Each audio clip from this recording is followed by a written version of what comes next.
Please note, this movie has taken content from the Zeitgeist film series, Interreflections, and the book, The Zeitgeist Movement Defined, Realizing a New Train of Thought, and that content has been run through ChatGPT and Google Gemini using various prompts. It also contains some original prompts written by me. Zeitgeist music has also been taken and influenced by AIVA.ai. The so-called official Zeitgeist movement and Peter Joseph's company, Gentle Machine Productions, do not own the truth they have presented. The word official is actually strongly related to the word authority, yet truth should be the authority, not any individual or group. To quote the first Zeitgeist film, "They must find it difficult, those who have taken authority as the truth, rather than truth as the authority." So this project asks two questions: can AI make a new Zeitgeist film? And is it possible to create a documentary that belongs to regular people who support the unofficial Zeitgeist movement that is not under any copyright? Copyright in reality is a form of plagiarism. Someone is plagiarizing reality when something is put under copyright. Our reality has already allowed any combination a human can come up with. So there is no such thing as something original, as everything is interconnected. There are only discoveries, there's no such thing as an invention. Reality is at odds with the basis of copyright, as humans learn by copying, machines work by copying, and nature works by copying. Without copying, nature would not exist. Copyright presents a hierarchical view of reality, just like religion. Yet reality is more like an open source project, where everyone learns together. Copyright is a form of oppression against the poor who wish to have free access to knowledge. The book 1984 by George Orwell explains the danger of intellectual property, where the character Winston Smith is tortured in the ministry of love, until he accepts the false idea that 2 plus 2 makes 5, since the Ingsoc party owns 2 plus 2 makes 4. Those who burn books will in the end burn people. So enjoy. System Shift, Redesigning Societal Values.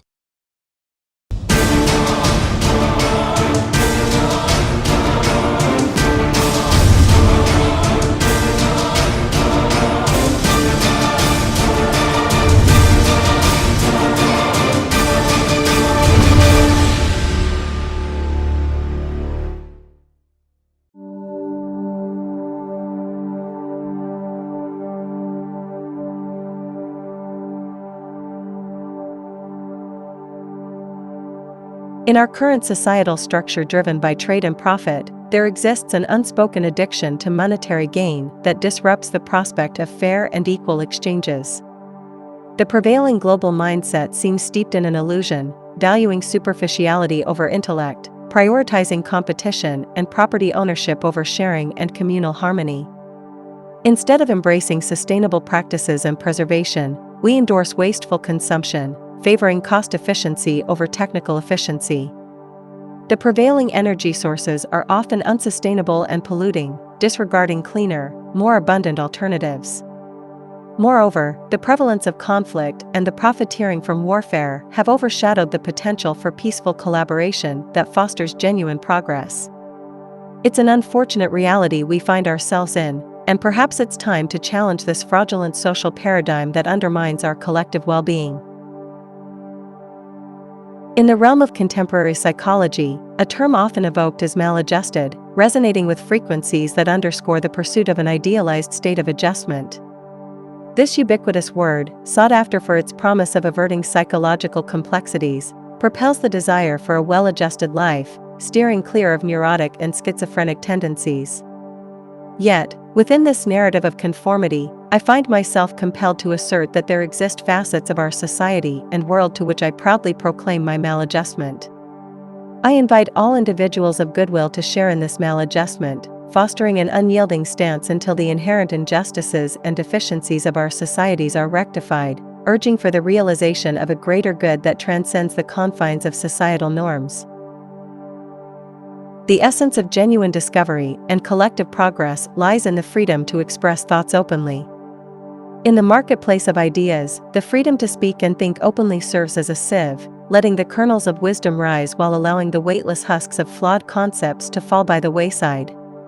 Only through this unbridled liberty to vocalize beliefs and challenge perspectives can the truth, like a beacon in the dark, emerge from the tumult of dialogue and dissent. Without this liberty, the path to enlightenment remains obscured, and the voyage toward truth becomes a labyrinth without an exit. Each time a word becomes prohibited, you remove a stone from the democratic foundation. Society demonstrates its impotence in the face of a concrete problem by removing words from the language. The book burners have nothing on modern society. The human qualities can be expressed in one word: hypocrisy. We elevate those who say right but mean wrong, and mock those who say wrong but mean right. Throughout history, the backdrop of human survival was dominated by the primal forces of nature, a ceaseless battle against the elements and the wild unknown. Yet, as time charted its course, a remarkable transformation took shape. The evolution of civilization and technology conquered many of nature's adversities, granting humanity dominion over its immediate environment. However, an unforeseen shift arose, where once nature posed the gravest threat, the specter of human-created cultures now casts its shadow. The peril of today isn't merely the unrelenting force of nature, but the tangled complexities of our own societal constructs, echoing across the globe. The survival of our species is no longer besieged by the fury of the natural world, but entangled within the intricacies of how we coexist, how we treat one another, and the cultures we've nurtured. The true test of survival has become what we, as a species, are doing to each other within the constructs of our own creation. In the midst of societal decline, art serves as a mirror, reflecting the cracks and decay woven into the fabric of existence. Truthful art, in its raw and unfiltered form, doesn't shy away from showcasing the stark realities of a faltering society. It doesn't sugarcoat or hide the deterioration. Instead, it bravely exposes the cracks, the imperfections, and the shadows that haunt the collective conscience. Yet, its responsibility transcends mere reflection. Truthful art serves as a catalyst for change. It's not content to passively depict the world's fluctuations. Rather, it aspires to be an agent of transformation, igniting conversations, challenging perceptions, and nudging society toward the path of evolution and renewal. Art's solemn duty is not only to depict the change, but to actively participate in the journey of shaping a better tomorrow.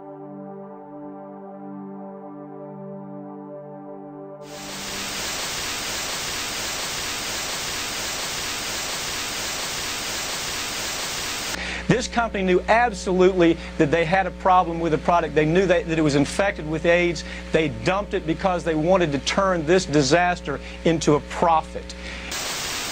Do something for yourself. Join the Army Reserve. The Adelaide Casino. Somewhere over the rainbow is right here, and everybody's welcome to a piece of it.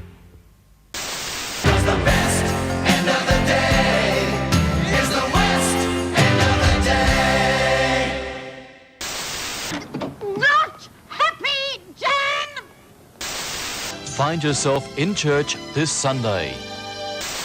Peter Popoff wants you to receive the miracle spring water to release prosperity in your life. The only question that matters is, are you hot? Nearly $33 trillion. That's what the U.S. national debt was as of early September 2023. Call me now. I'm waiting for you. Call 0055.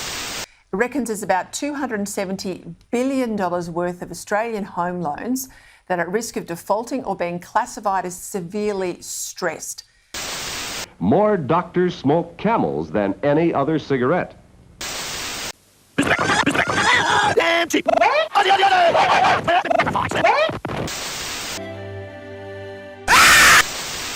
Ask the obliging Bank of America for a jar of soothing instant money, M-O-N-E-Y, in the form of a convenient personal loan. What can we do to protect ourselves from robot automation? there are claims that America is sponsoring terror attacks in Iran. The allegations come from a militant group's leader who was captured in Iran on Tuesday. He says he met CIA agents in Pakistan who promised to supply arms to his organization. That's a claim that Washington denies.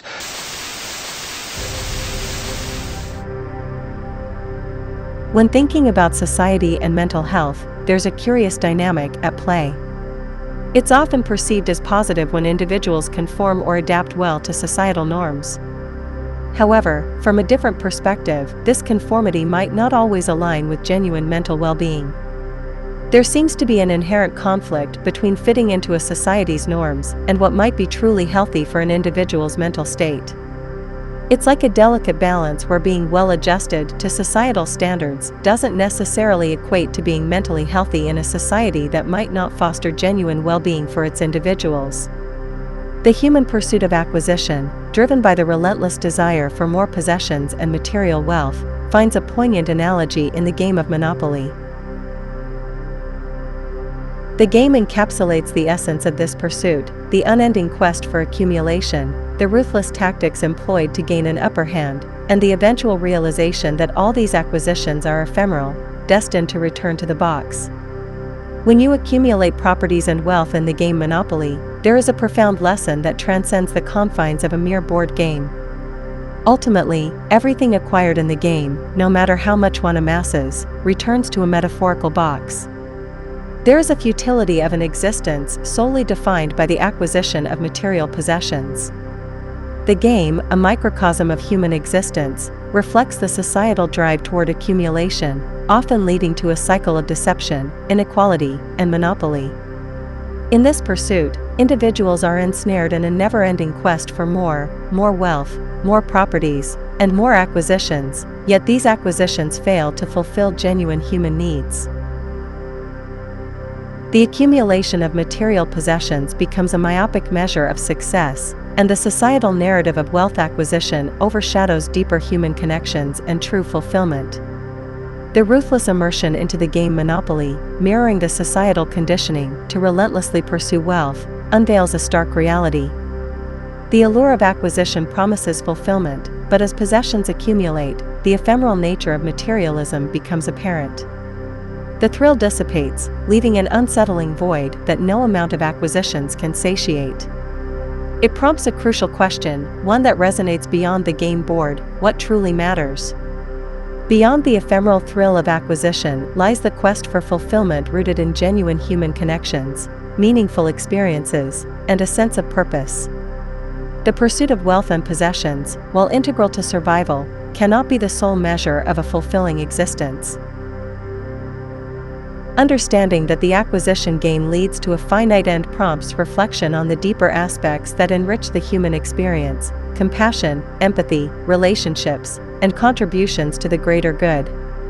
In essence, the pursuit of acquisitions may grant temporary satisfaction, but the enduring fulfillment lies in recognizing the transient nature of materialism and seeking meaning beyond the confines of possessions. It's in acknowledging what truly matters, our connections, our values, our contributions, that the pursuit of a fulfilling life finds its purpose.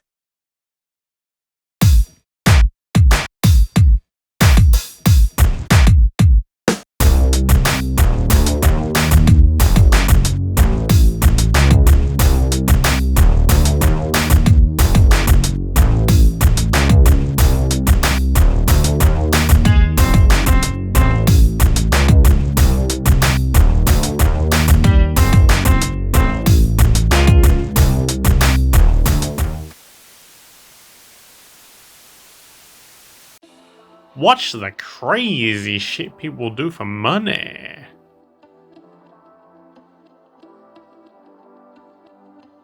Money Talks. What's your price? Australia's #1 show is back.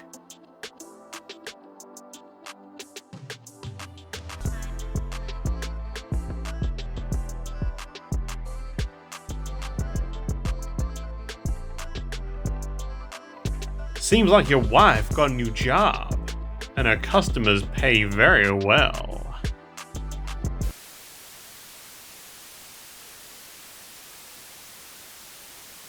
You work away your life, and what does it get you?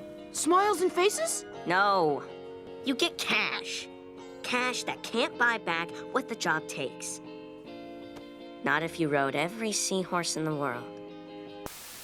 Dad, why do I have to go to school? So you can get a job. But why do I need a job? So you can earn money. Continue ahead. But why do I need money? To buy the stuff that TV makes us want. But why do I need to buy stuff? Because if you didn't buy stuff, everyone would be out of a job and no one would have any money. Wait, so I have to work for the rest of my life to pay for stuff that I don't want just so everyone else can suffer the same horrible fate as me? Exactly. You just live your life without thinking, don't you? Jacques Fresco's journey from a young rebel refusing to conform to societal norms to a visionary challenging the fundamental structures of society encapsulates a profound narrative of critical thinking, social observation, and a fervent call for change. His defiance of the status quo, rooted in a refusal to blindly conform, laid the groundwork for a lifelong exploration into the flaws inherent in societal constructs. Fresco's refusal to pledge allegiance to the flag, emblematic of his early skepticism, reflected a refusal to accept societal norms without critical examination. His dissent was not merely an act of rebellion but a testament to his commitment to truth, refusing to subscribe to beliefs without evidence. Retreating into a self-made laboratory, Fresco embarked on a journey of self-education, delving into the realms of science and nature. His realization that the universe adheres to laws governed by science, and the recognition that human society is subject to these laws laid the foundation for his later critiques of societal structures. The turbulent times of the Great Depression and the devastation of World War II served as catalysts for Fresco's awakening. Witnessing the paradox of widespread suffering amid abundant resources and the squandering of human potential in the throes of war fueled his discontent with the established economic and social paradigms. Fresco's keen observations highlighted the absurdity of a system that allowed for such widespread deprivation while resources remained abundant. His astute calculation that the resources and efforts expended in war could have sufficed to meet global human needs showcased the stark inefficiency and irrationality of societal priorities. As he aged, his convictions remained unwavering. His disquietude stemmed from the perpetual waste of finite resources in pursuit of profit, the superficiality of materialistic values, and the grip of monetary powers over supposedly democratic structures. His unwavering call for change, echoing from the past to the present, is a stark reminder of the urgency to reassess and reconstruct societal systems. Fresco's journey embodies a relentless pursuit of truth, a fierce defiance of unjust norms, and a call for a paradigm shift towards a society guided by reason, empathy, and sustainability. His legacy urges us to challenge the entrenched systems that perpetuate inequality, exploitation, and environmental degradation. It prompts a critical evaluation of our societal values and priorities, advocating for a shift from profit-driven economies to systems that prioritize human well-being and the preservation of our planet. In essence, Fresco's impassioned plea resonates through the ages, a resounding call to discard obsolete systems and forge a new path toward a more equitable, sustainable, and humane future. His unwavering conviction that this shit's got to go echoes as a rallying cry for transformative change, inspiring us to confront the shortcomings of our current structures and work toward a world that aligns with the principles of justice, compassion, and ecological stewardship.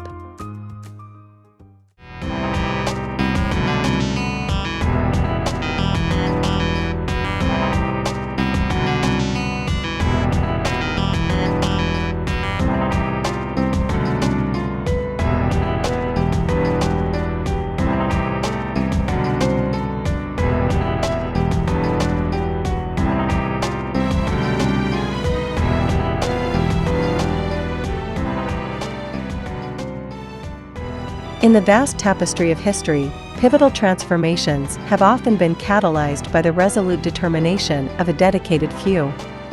The collective force of a small group of individuals, driven by unwavering commitment and thoughtful action, has proven to be a catalyst for monumental change.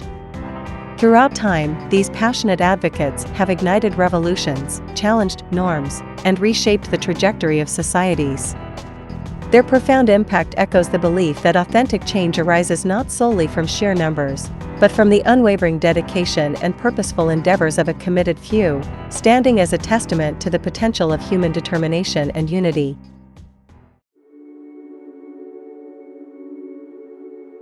Part 1. The Human Being. Beyond nature versus nurture, embracing complexity in human behavior. The age-old dichotomy between nature and nurture, deeply embedded in scientific discourse, oversimplifies the intricate influences shaping human existence. This stark contrast between genetics as the deterministic root of all causality and the perspective of humans as solely social organisms devoid of biological influence perpetuates a false dichotomy. At its core, this polarized view reduces complex influences, from how a cell manages an energy crisis to shaping an individual's personality, to a simplistic binary framework. However, the reality is far more intricate and interconnected. Understanding biology necessitates acknowledging the profound interplay between genetics and the environment. It's evident that biology cannot be comprehended in isolation from its environmental context, challenging the reductionist views that isolate genetics or societal influences as exclusive determinants of human traits and behavior. The prevailing debate between nature and nurture fails to encapsulate the complexity of human existence, reflecting an oversimplified and flawed perspective. The idea that life is solely driven by DNA, dismissing environmental influences, clashes with the notion that humans are devoid of biological determinism and solely shaped by societal factors. Instead, what emerges is the inextricable link between biology and environment. This interconnectedness underscores the impossibility of isolating biology from its environmental context. Human biology doesn't exist in a vacuum, it's shaped and influenced by myriad environmental factors, underscoring the inadequacy of rigidly subscribing to either deterministic genetic perspectives or solely social influences in understanding the complexity of human biology and behavior. The misconception that human behavior is solely determined by genetics perpetuates a dangerously deterministic view of life, undermining the complexity and fluidity of human nature. This notion reduces behavior to a fixed and unchangeable outcome, anchored in genetic predispositions. It leads to a belief that societal efforts to improve or alter behavior are futile, as these traits are perceived as predestined and impervious to change. However, this deterministic perspective disregards the intricate interplay between genetics and environment, overlooking the profound impact that social, cultural, and environmental factors have on shaping human behavior. This erroneous belief in the genetic determinism of behavior not only oversimplifies the complexity of human nature, but also poses significant dangers by dissuading efforts to address and improve societal issues. It fosters a fatalistic mindset that undermines the potential for societal progress and change, dismissing the influence and adaptability of individuals within their social and environmental contexts.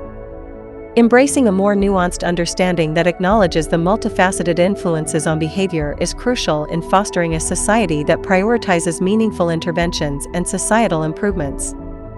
The prevailing belief that conditions such as ADHD, schizophrenia, and various complex diseases are genetically predetermined is a misconception that disregards the intricate nature of genetic influence on health. Contrary to common perception, most diseases are not genetically determined but rather influenced by a complex interplay of genetic predispositions and environmental factors. While certain conditions may have a genetic component that increases susceptibility, this predisposition doesn't equate to an inevitable outcome.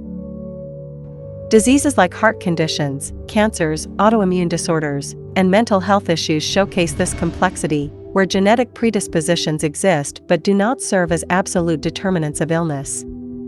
For instance, in breast cancer, only a small fraction of women diagnosed carry the specific breast cancer genes, illustrating that the majority of cases do not have a direct genetic cause. The search for genetic origins of diseases overlooks the nuanced nature of health conditions, leading to misconceptions about genetic determinism.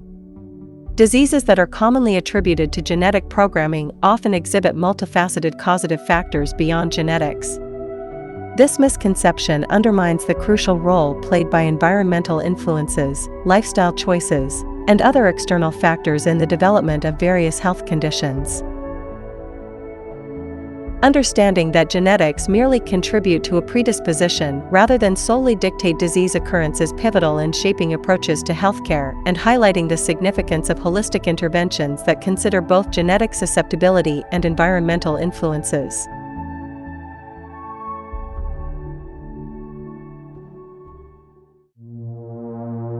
The complexity of genetic influence on health and behavior. The notion that human behavior is solely dictated by genetic predispositions overlooks the intricate interplay between genes and environmental influences. Genes don't serve as rigid blueprints that unequivocally determine behavior. Rather, they offer a spectrum of responses to environmental stimuli. Emerging research suggests that early childhood experiences and the nature of child rearing can significantly impact gene expression, effectively activating or deactivating certain genes. These influences contribute to molding an individual's developmental trajectory, aligning their responses with the demands of their environment. In essence, genes don't predestine behavior, but rather offer varying responses to the environment, showcasing the plasticity and adaptability of human nature in response to external factors. The dynamic relationship between genes and the environment challenges the simplistic view that genes solely dictate behavior. Instead, genes provide individuals with different avenues for navigating and responding to their surroundings. Environmental cues and experiences can influence the expression of genes, effectively modifying an individual's developmental path. This realization underscores the complex interplay between genetic predispositions and environmental factors, emphasizing the adaptability and responsiveness of human behavior to the demands of the world in which individuals find themselves. Ultimately, this understanding highlights the multifaceted nature of human behavior, debunking the notion that behavior is rigidly predetermined by genetics and underscoring the role of environment in shaping human responses and actions.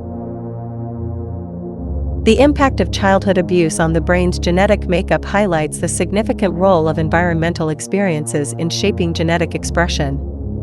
A study conducted on suicide victims in Montreal revealed a profound correlation between childhood abuse and genetic alterations within the brain. Autopsies showed distinct genetic changes present in the brains of young adults who had suffered childhood abuse, changes absent in individuals who had not experienced such trauma. This phenomenon illustrates an epigenetic effect, wherein environmental factors, in this case, childhood abuse, trigger alterations in genetic expression. These changes at the genetic level underscore the profound influence of environmental experiences in activating or deactivating specific genes, emphasizing the intricate interplay between external factors and genetic responses within the brain. The study's findings illuminate the dynamic relationship between environmental influences and genetic expression within the brain. The term epigenetic denotes alterations occurring atop the genetic structure, showcasing how environmental factors, such as childhood abuse, can leave a lasting imprint on genetic functioning. The genetic changes observed in individuals who endured childhood abuse exemplify the significant impact of environmental experiences on gene activation or deactivation. This pivotal revelation highlights the capacity of external influences to modify genetic expression within the brain, shedding light on the intricate mechanisms through which environmental factors mold and influence brain function and development. The complex interplay of genes and environment in shaping behavior, beyond biological determinism. The Dunedin study conducted in New Zealand, tracing the lives of several thousand individuals from birth into their 20s, unveiled a nuanced relationship between genetic predisposition and violent behavior. Within this research, scientists identified a genetic mutation associated with a propensity toward violence.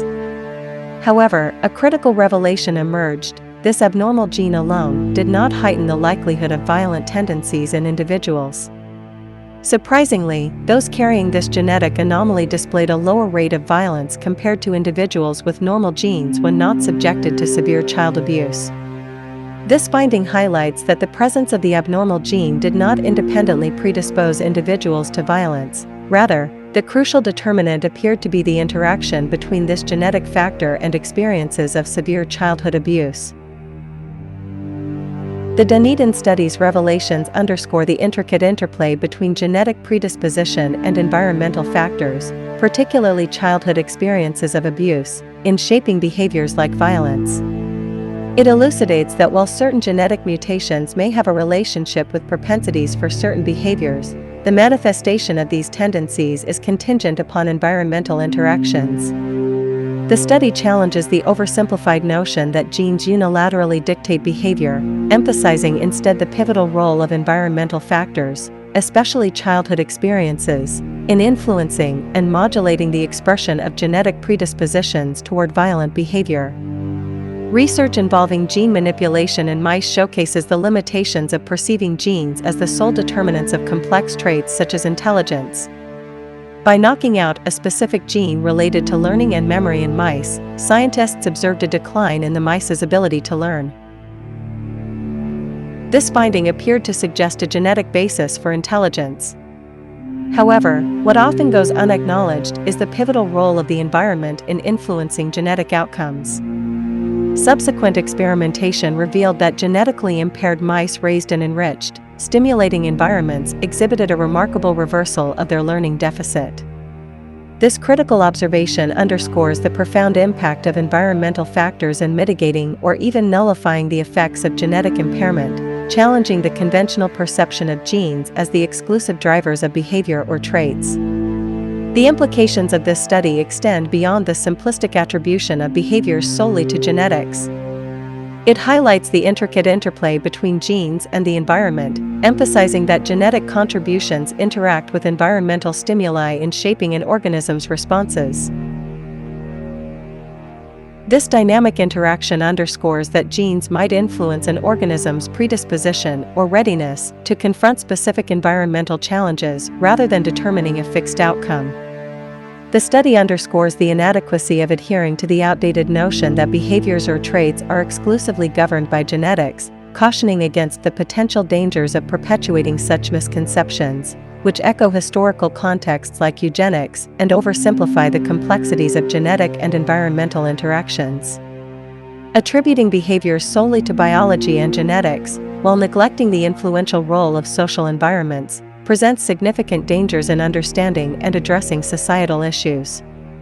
This biological hypothesis, if accepted uncritically, poses considerable risks, fostering a perspective that absolves the responsibility of addressing social conditions that contribute to problematic behaviors. Such a viewpoint might lead to fatalistic conclusions, where individuals are seen as predetermined to exhibit violent tendencies due to their biological disposition. Consequently, this stance could rationalize punitive measures as the sole recourse, disregarding the imperative of altering social environments and the underlying conditions that foster violence. Embracing this perspective potentially overlooks the essentiality of addressing societal factors and dismissing the transformative potential of creating supportive, nurturing environments that mitigate violent predispositions. Relying solely on biological explanations for behaviors, while disregarding the influence of social contexts, can have detrimental consequences in shaping societal responses to problematic behaviors. If the focus remains fixed on genetic predispositions to violence without acknowledging the impact of social environments, it could inadvertently reinforce a mindset that favors punitive measures over proactive social interventions. This reductionist view might lead to fatalistic attitudes, negating the importance of altering societal conditions that contribute to violent behaviors. Neglecting the role of social preconditions in fostering violence could impede efforts aimed at societal reform, ultimately hindering the creation of nurturing, supportive environments that offer alternatives to punitive measures and pave the way for meaningful societal change. The legal and prison systems are often seen as the primary means of addressing crime and antisocial behavior in society. However, these systems often fail to address the root causes of such behavior, leading to a cycle of incarceration and recidivism. Societal efforts often focus on punishments like prisons and police, which are costly. However, addressing poverty, a root cause of crime, is not given enough attention or financial resources.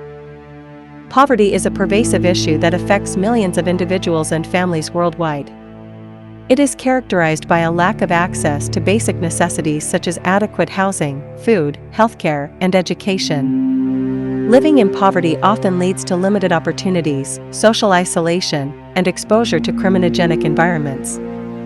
Research has consistently shown a strong correlation between poverty and crime, as individuals struggling to meet their basic needs may resort to illegal activities as a means of survival or to escape their circumstances. To effectively address crime, it is crucial to recognize the role of poverty and other socioeconomic factors in shaping behavior. Society needs proactive solutions beyond punishment, investing in poverty alleviation, education, healthcare, and community development to address crime's root causes. Laws, often reactive, attempt to solve specific issues, but may miss broader implications or create unintended consequences due to their narrow focus and inability to address complex social problems comprehensively. The genetic fallacy, evading systemic accountability. The tendency to attribute human flaws or societal issues solely to genetics provides a convenient escape from acknowledging the deeper-rooted societal, economic, and historical factors that contribute to problematic behaviors or systemic challenges. This oversimplification often manifests as a belief that any individual dissatisfaction or antisocial conduct stems from inherent genetic flaws rather than examining the broader societal structures. The allure of the genetic argument lies in its capacity to absolve established systems, particularly capitalism, from culpability by redirecting focus onto individual genetic predispositions. This redirection allows the prevailing social, economic, and political systems to persist unchallenged, fostering an environment where systemic flaws evade scrutiny under the guise of inherent individual deficiencies. Contrasting the fallibility ascribed to human beings, the market or capitalism is often idealized as a flawless social system, shielded from critical assessment. The allure of portraying capitalism as an infallible mechanism lies in its capacity to evade scrutiny and sustain its dominant position in societal discourse. This portrayal perpetuates the belief that any dissatisfaction or discord within society is due to individual deficiencies, diverting attention away from the structural inadequacies inherent in the economic and social systems.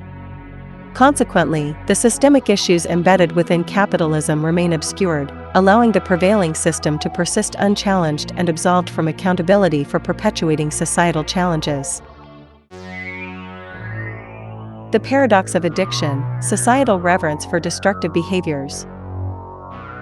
Addiction, in a broader sense, encompasses any behavior marked by an intense craving, temporary relief, and long-term adverse effects, coupled with a loss of control over the behavior. While conventional notions of addiction often revolve around substances like drugs, the spectrum extends far beyond. Workaholism, compulsive shopping, gambling, excessive internet use, or immersion in video games are among the myriad behavioral addictions prevalent in society.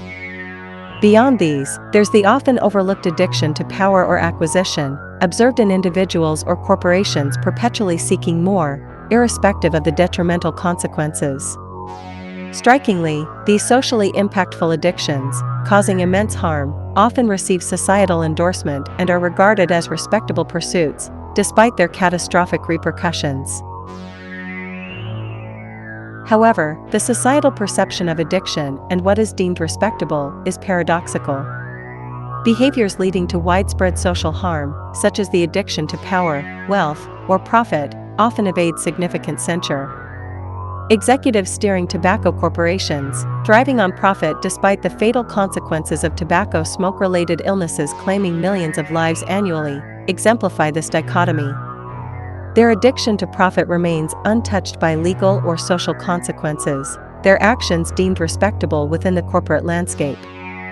This paradoxical acceptance of destructive addictions, glorifying pursuits that lead to societal harm, highlights a disconcerting reality, where the greater the detriment caused by an addiction, the more socially revered and shielded it tends to be, creating a baffling double standard within society's perception of addiction. Unveiling the multifaceted nature of addiction, beyond inherent qualities and towards understanding susceptibility. There is no war on drugs, because you can't have a war on inanimate objects. There is only a war on drug addicts. Which means we are warring on the most abused and vulnerable segments of our society. The prevailing myth surrounding addiction often links the addictive nature solely to substances or specific behaviors. This misconception fuels the approach of the war on drugs, operating under the premise that by cutting off the source of drugs, addiction can be eradicated. However, a broader understanding of addiction defies this notion, indicating that no substance or behavior, in isolation, possesses inherent addictiveness. For instance, not everyone who engages in shopping becomes a shopaholic, and not every individual consuming alcohol will develop alcoholism. Instead, the crux lies in the vulnerability or susceptibility of an individual to the potentially addictive substance or behavior. The fusion of a predisposed individual with a substance or behavior with addictive potential is what facilitates the emergence of addiction, challenging the simplistic view that substances or behaviors themselves are inherently addictive. Therefore, the primary consideration in comprehending addiction rests not on the inherent addictive qualities of substances or behaviors, but on understanding the individual susceptibility factors that pave the way for addiction to take root. It's this intersection between an individual's susceptibility and the potential addictiveness of a substance or behavior that fosters the development of addiction. Addressing addiction comprehensively involves acknowledging the intricate interplay between an individual's predisposition and the environmental elements contributing to addictive behaviors, reframing the narrative from a focus solely on substances to understanding the complex dynamics involved in addiction formation. Understanding the susceptibility to addiction involves delving into the impact of life experiences on an individual's predisposition, contrary to the outdated belief in a solely genetic basis for addiction.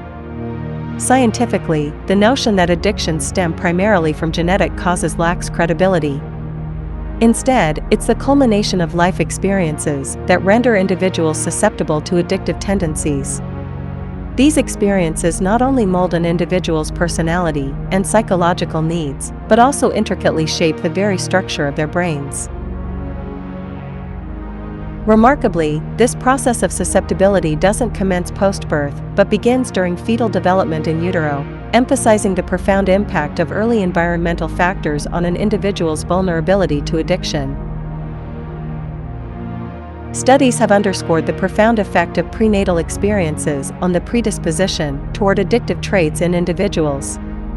The developmental trajectory isn't solely determined by genetic factors, but is markedly influenced by the environmental factors, particularly the psychological and social milieu in which an individual is nurtured. It's evident that the biology of human beings isn't isolated from their experiences. Rather, it's substantially molded and influenced by the life experiences encountered during the crucial stages of prenatal development, emphasizing the critical role of early environmental influences in shaping susceptibility to addiction. Stress breeds addiction, addiction fuels consumption, and consumption drives profits in a market-driven society.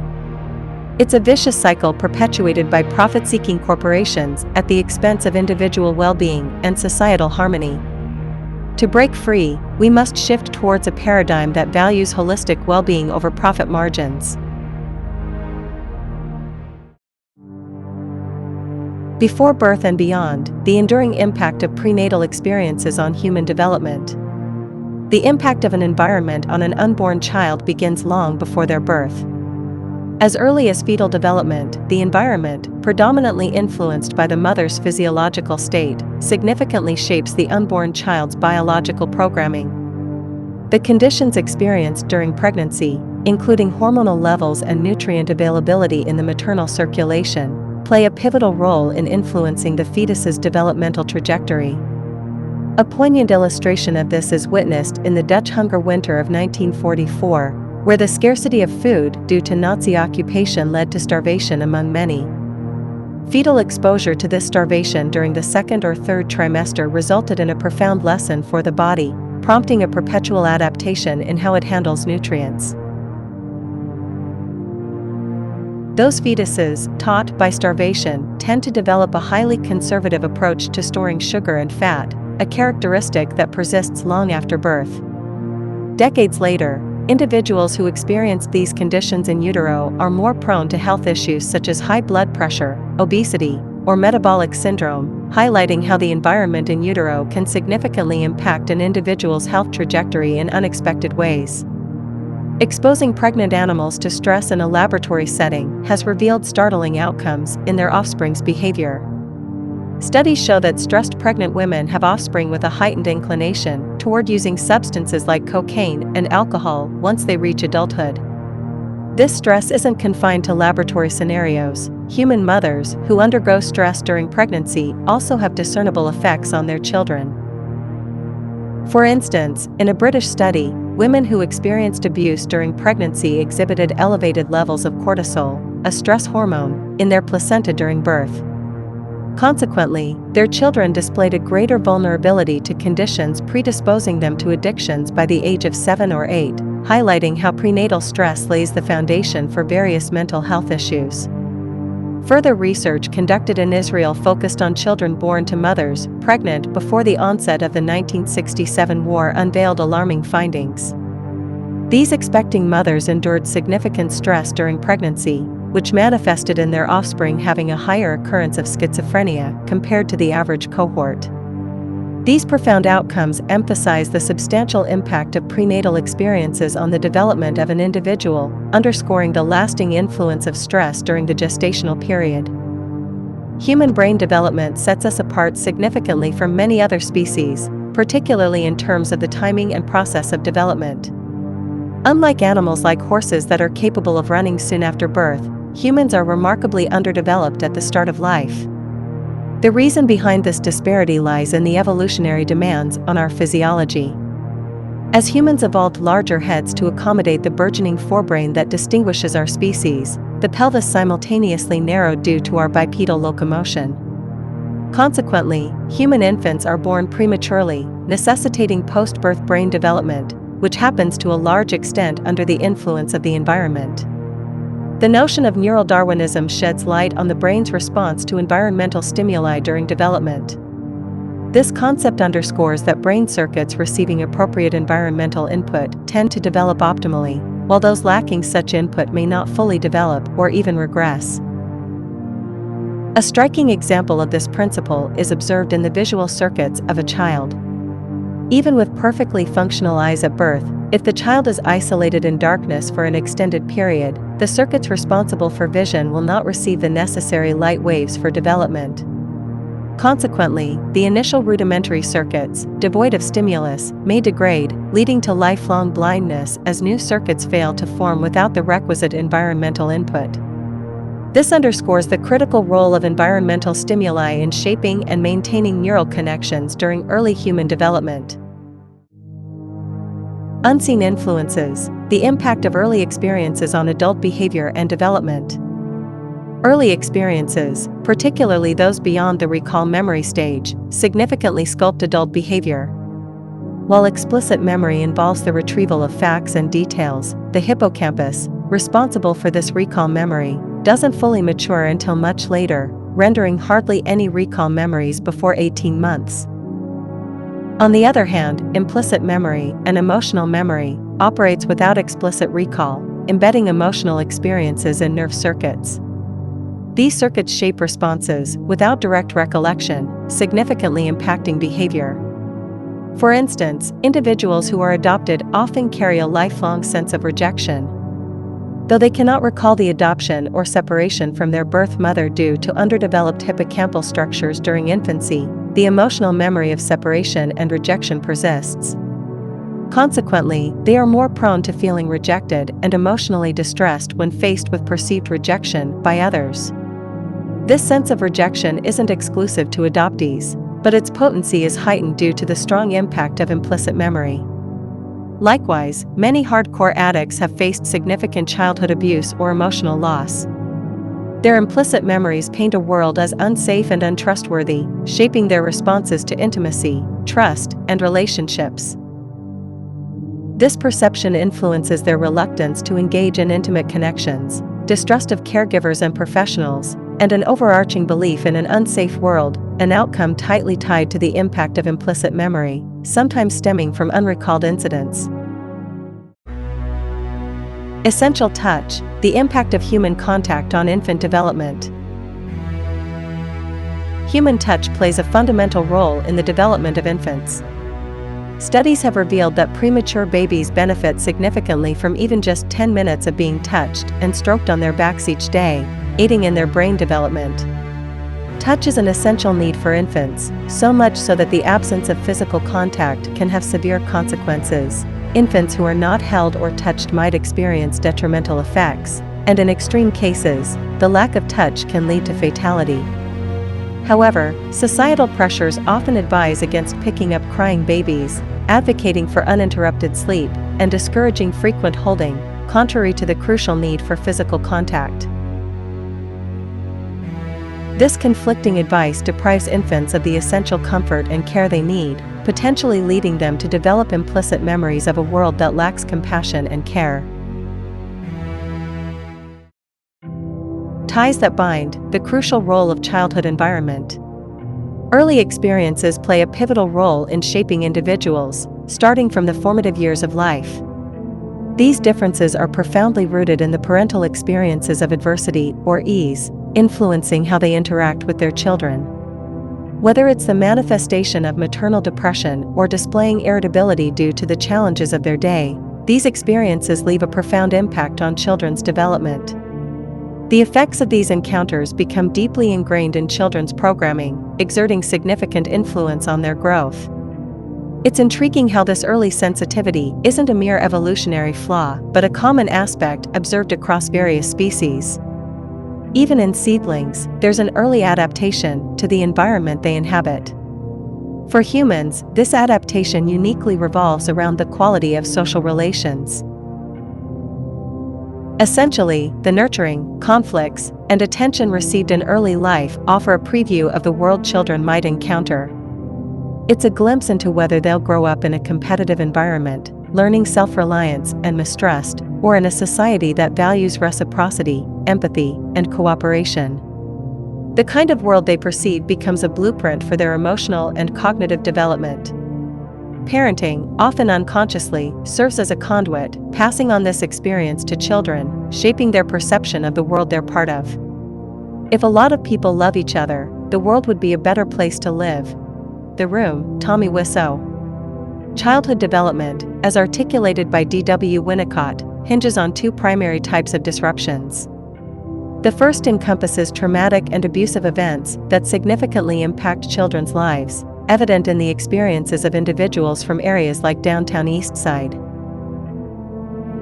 These occurrences should not happen but unfortunately did, leaving enduring scars on those affected. However, Winnicott delves further, highlighting another critical aspect: the absence of essential nurturing experiences.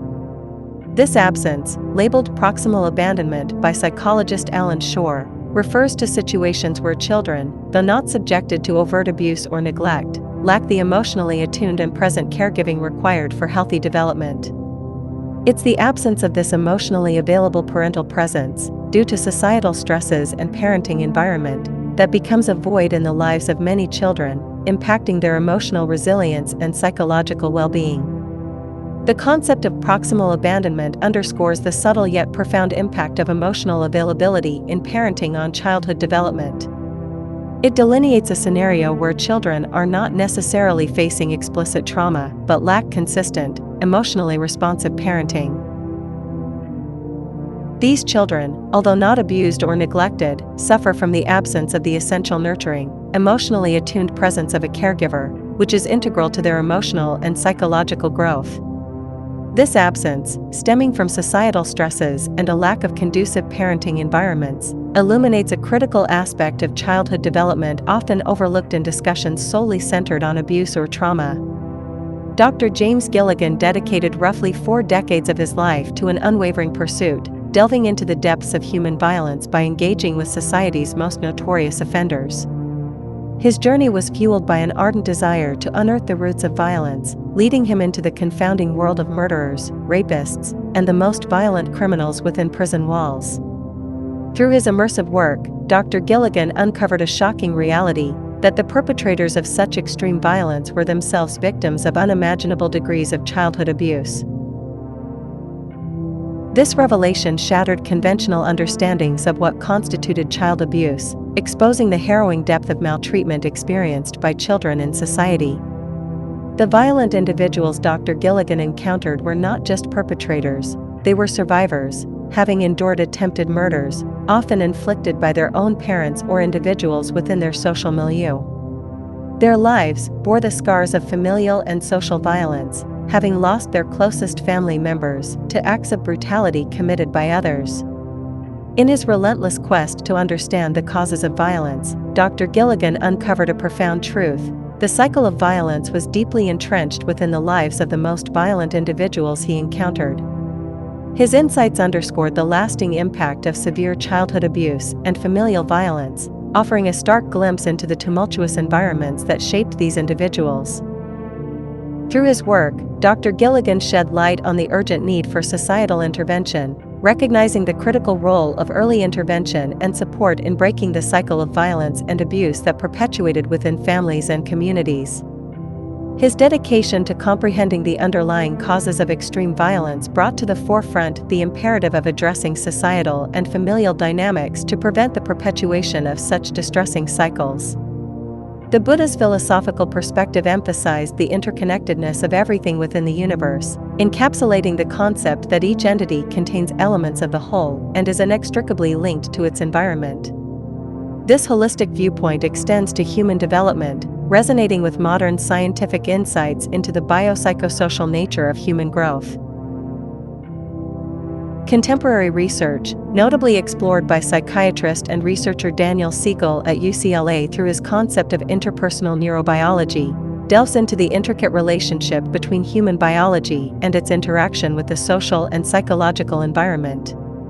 Siegel's framework elucidates that the functioning of the human nervous system is intricately intertwined with personal relationships, primarily rooted in interactions with parental caregivers, influential attachment figures, and the broader cultural context.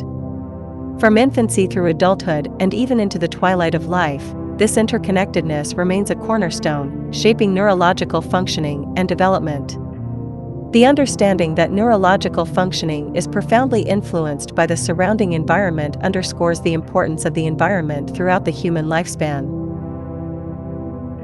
This concept illuminates that the quality of personal relationships and the broader cultural milieu significantly impact not only the development of the nervous system during infancy and childhood, but also continue to shape neurological functions in adulthood and later stages of life.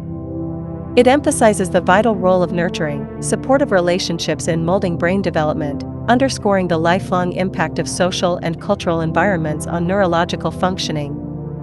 This holistic perspective challenges the notion of isolating human biology from its surroundings, emphasizing the integral connection between individual development and the dynamic interplay with the environment.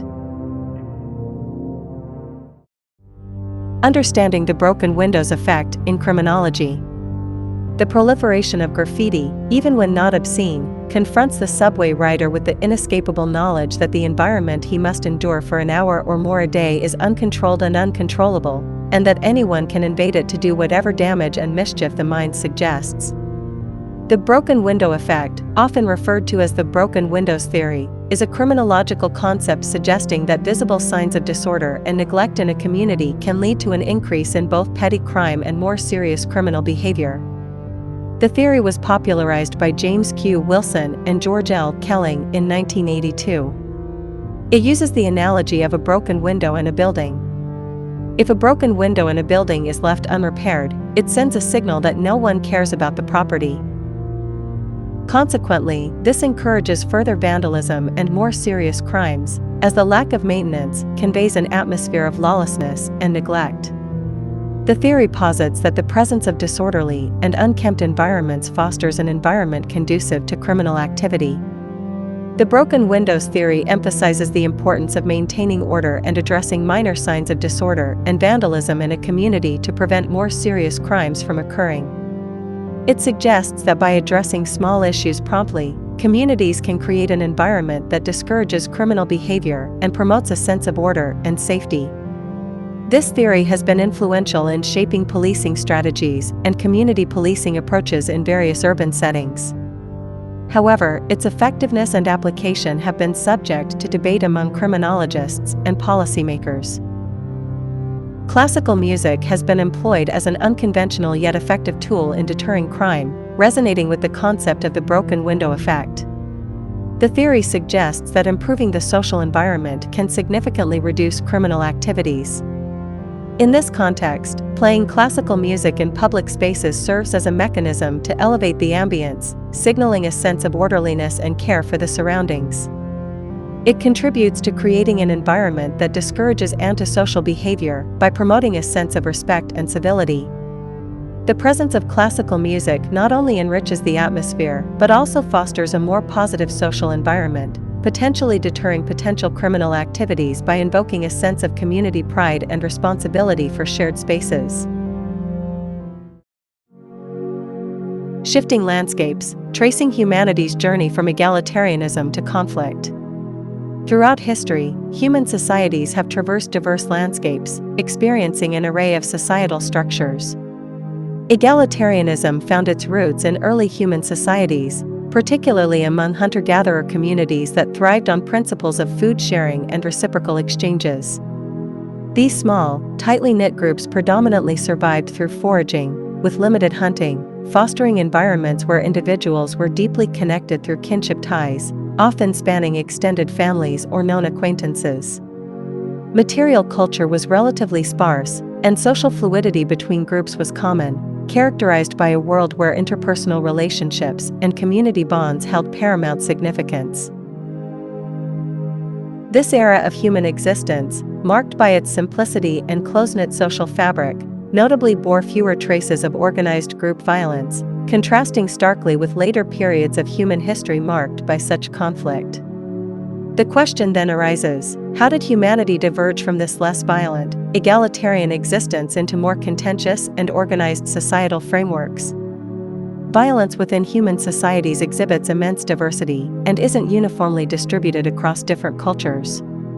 Some societies stand as exemplars of near-absent violence, portraying remarkably low levels of aggression. Certain Anabaptist religious groups, such as the Amish, Mennonites, and Hutterites, adhere strictly to pacifism. Remarkably, among the Hutterites, there's a complete absence of recorded homicide cases, reflecting the profound commitment to nonviolence within these communities. During periods of significant conflict, like World War II, members of these groups preferred imprisonment over military service, staunchly adhering to their pacifist beliefs. In regions like the kibbutzim in Israel, characterized by exceptionally low violence levels, criminal courts sometimes employ a unique approach, sending offenders who have committed violent crimes to live in these communities. The rationale behind this unconventional measure is for these individuals to learn and adopt the nonviolent lifestyle prevalent within the kibbutzim, highlighting the powerful impact of such peaceful living environments on shaping behavior. Our identities, perceptions, and even our beliefs about life are deeply influenced by the societies we inhabit. Societies encompass various facets, including theological, metaphysical, linguistic, and cultural elements, collectively shaping our views on fundamental aspects of existence. These societal influences guide our understanding of core concepts, whether life revolves around sin or beauty, whether our actions impact an afterlife, and other existential considerations. A broad distinction emerges between individualistic and collectivist societies, each fostering distinct mindsets and ideologies. For instance, in the United States, an epitome of individualism, capitalism fuels a narrative of limitless potential for upward mobility, but also correlates with diminishing safety nets. In such stratified societies, the social structure limits symmetrical, reciprocal relationships, resulting in fewer peers and instead fostering a landscape of hierarchical structures. Consequently, a society with limited reciprocal partnerships often witnesses a decline in altruistic behavior.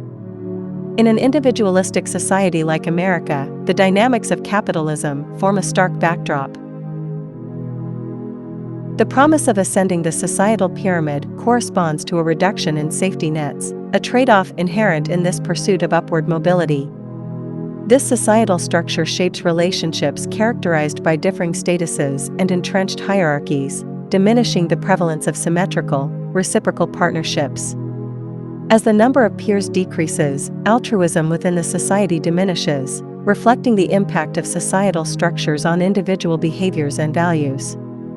The emphasis on personal advancement within such systems inherently fosters a competitive ethos, limiting the space for mutual, reciprocal relationships and, subsequently, altruistic behavior within the societal framework.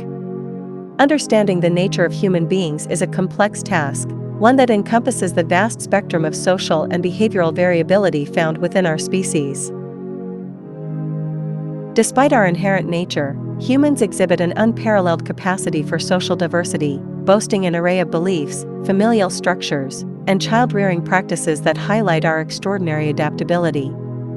However, in societies rooted in competition and often marked by exploitation, the prevailing ideology tends to justify ruthless behavior by attributing it to an inherent, unchangeable human nature. A prevailing myth perpetuated in such societies is that humans are naturally competitive, individualistic, and inherently selfish. Yet, the reality starkly contrasts with this notion. At the core of human nature lie certain fundamental needs for companionship, love, acceptance, and connection. When these needs are fulfilled, individuals tend to develop traits marked by compassion, cooperation, and empathy for others. To truly understand human nature, one must acknowledge the existence of these fundamental human needs that profoundly shape our traits and behaviors. The concrete expression of human nature emerges from the fulfillment or deprivation of these needs. The innate requirement for connection and acceptance leads to the development of compassionate and cooperative traits when these needs are met. Conversely, when individuals face a deficit in having their fundamental needs fulfilled, a distortion of human nature emerges, manifesting as traits contrary to their intrinsic potential. This disparity between innate needs and the actualized traits observed in society underscores the profound impact of unmet human needs in shaping behaviors and societal dynamics. Understanding the human organism's adaptability to diverse conditions and its inherent need for positive environmental stimuli while guarding against detrimental influences highlights a crucial societal responsibility. Just as the body relies on essential nutrients, the human brain requires constructive inputs for development, and the absence of such conditions may lead to physical and mental illnesses, as well as detrimental behaviors. This introspective examination prompts us to question whether our current socioeconomic system truly supports human health and social progress or hinders the fundamental evolutionary requisites for individual and communal well-being. Scrutinizing the contemporary societal landscape reveals a need to assess its alignment with the essential requirements for human health and societal advancement, raising concerns about whether our societal framework adequately fosters environments conducive to meeting these critical human needs. Intermission. The prevailing trading system often promotes an idealistic view of fairness and equality in transactions, but this notion is sharply refuted. Instead, trading, at its core, operates under the guise of equality while covertly fostering deception to secure a better outcome for one party. This system perpetuates a cycle of hidden coercion, effectively enforcing a monopolistic environment that inherently undermines public health for both affluent and marginalized segments of society. In this realm, politics merely emerges as a facade layered atop the trading structure, rendering the notion of influencing change through economic participation futile in the larger scheme. The semblance of fairness and equality in trading is a veil concealing a subtle conspiracy, sowing seeds of disparity and inequality rather than fostering genuine equity. The pervasive issues within our societal fabric are not a product of inherent human nature, but rather stem from widespread ignorance and unwavering blind adherence to established norms. While trading ostensibly upholds principles of exchange, it subtly embodies qualities reminiscent of organized crime. The mechanics of trade, inherently embedded with deceptive elements, perpetuate a system that thrives on clandestine agendas and perpetuates societal challenges. Acknowledging this fundamental distortion within the trading paradigm is pivotal in addressing the root causes of social disparities and fostering a more equitable and just societal structure.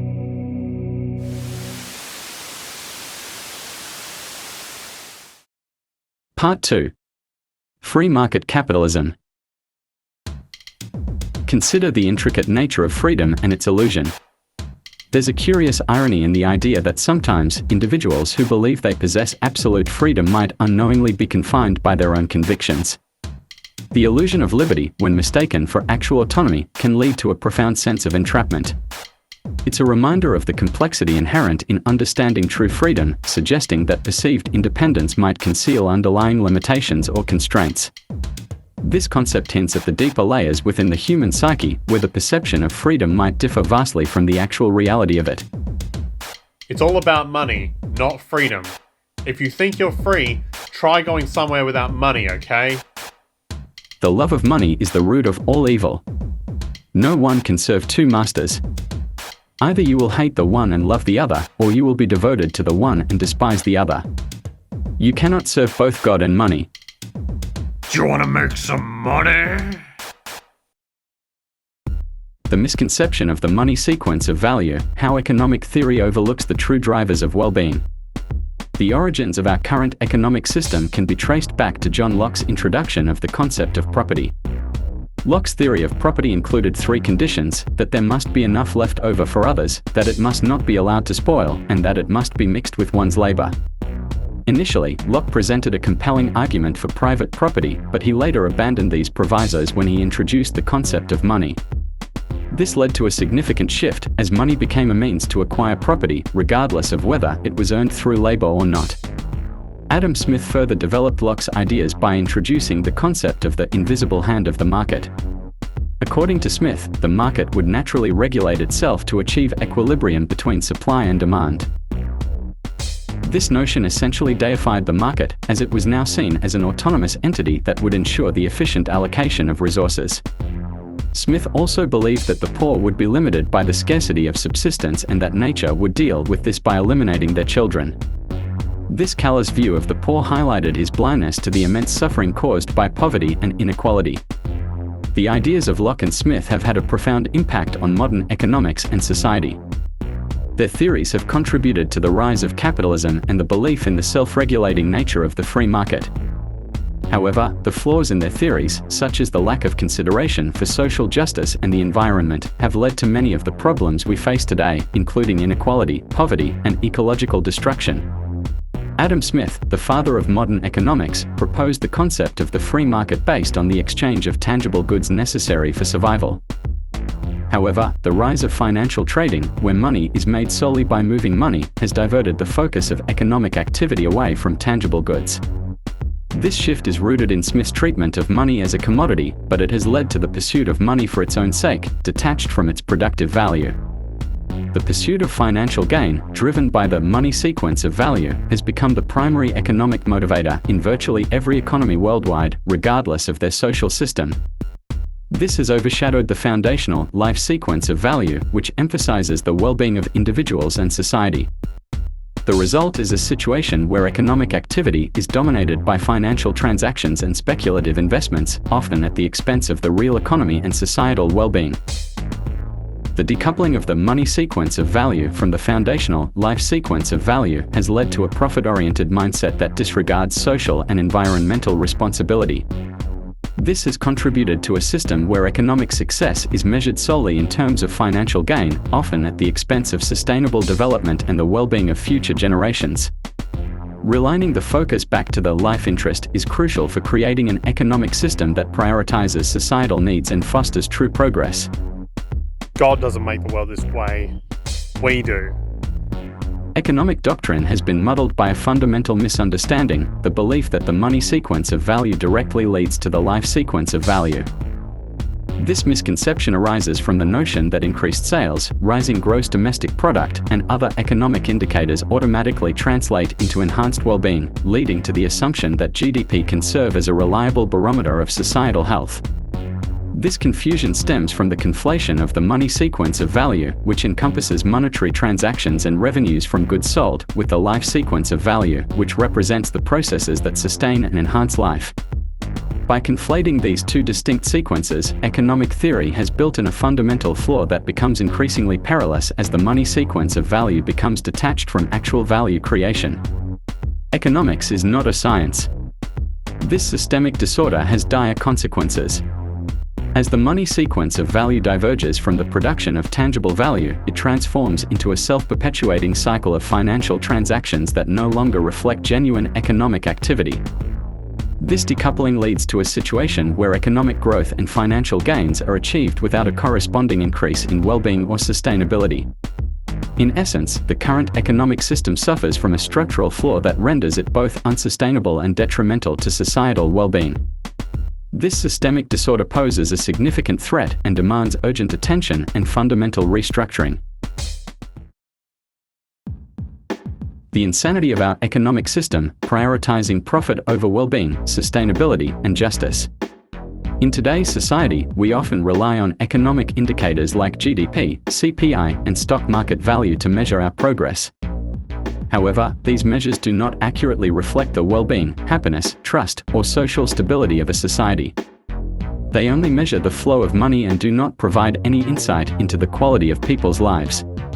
Take GDP, for instance. Often touted as a measure of national prosperity, it simply reflects the total value of goods and services produced. Yet GDP does not differentiate between goods and services that contribute to our well-being and those that do not. For example, the GDP would increase if we spent more money on healthcare, even if it meant that people were getting sicker. This is because healthcare spending is counted as a positive contribution to the economy, regardless of whether it actually makes people healthier or not. GDP, CPI, and other economic indicators are important tools for measuring certain aspects of a country's economy. However, they do not provide a complete picture of our progress. To truly understand the well-being of our society, we need to look at a wider range of indicators, including measures of health, happiness, trust, and social stability. You have to create problems to create profit. The current economic system prioritizes profit generation over societal well-being. Saving lives, maintaining ecological balance, promoting justice and peace offer little financial gain within this paradigm. The saying "pass a law and create a business" epitomizes this mindset, as laws often lead to business opportunities, such as the proliferation of lawyers. Similar to how crime creates business, destruction in Haiti has resulted in lucrative opportunities. The United States incarceration rate reflects this profit-driven approach, with approximately 2 million people imprisoned. Private corporations, such as Corrections Corporation of America and Wackenhut, operate many of these prisons and profit from incarcerating individuals. Their stock prices rise based on the number of inmates, highlighting the perverse incentives of the system.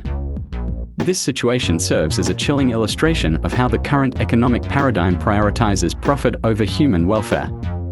It is crucial to challenge this paradigm and explore alternative economic models that prioritize human well-being, environmental sustainability, and social justice.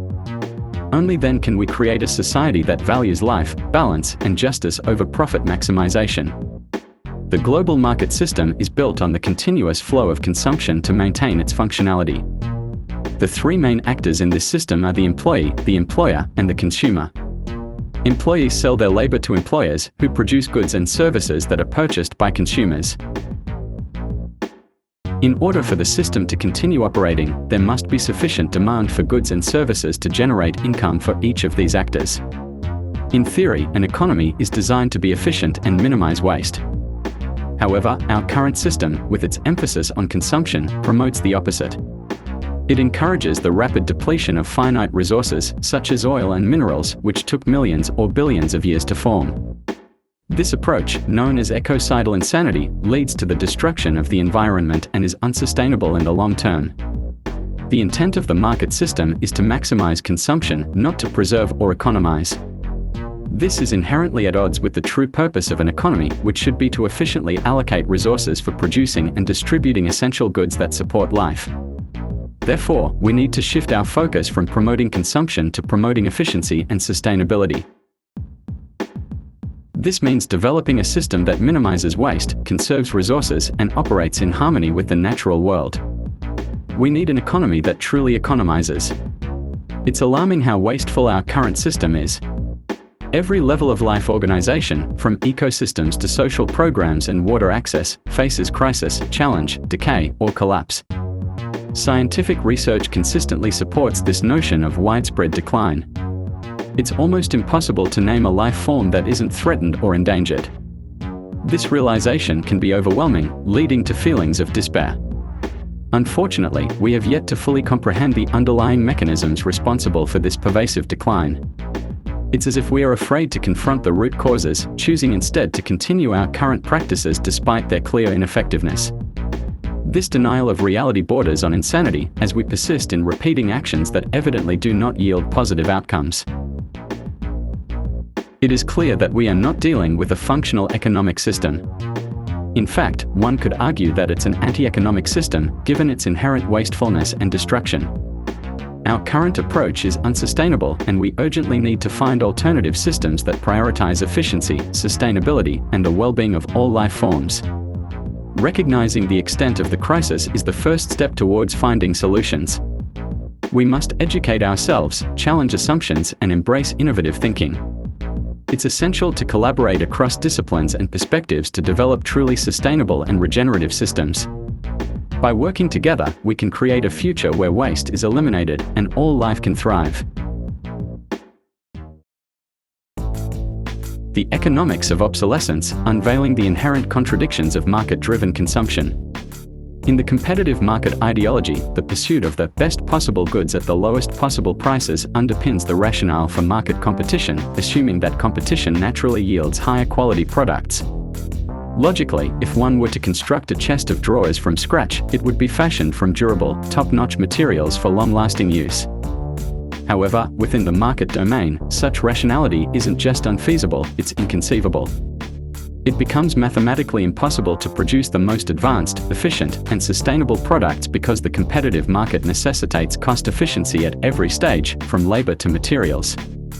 This inherent cost-cutting strategy results in what can be termed as intrinsic obsolescence, ensuring that everything produced is immediately inferior, sustaining a cyclical consumption pattern. Amidst this, a deeper and lesser-known principle governs market economics: nothing produced can outlast cyclical consumption.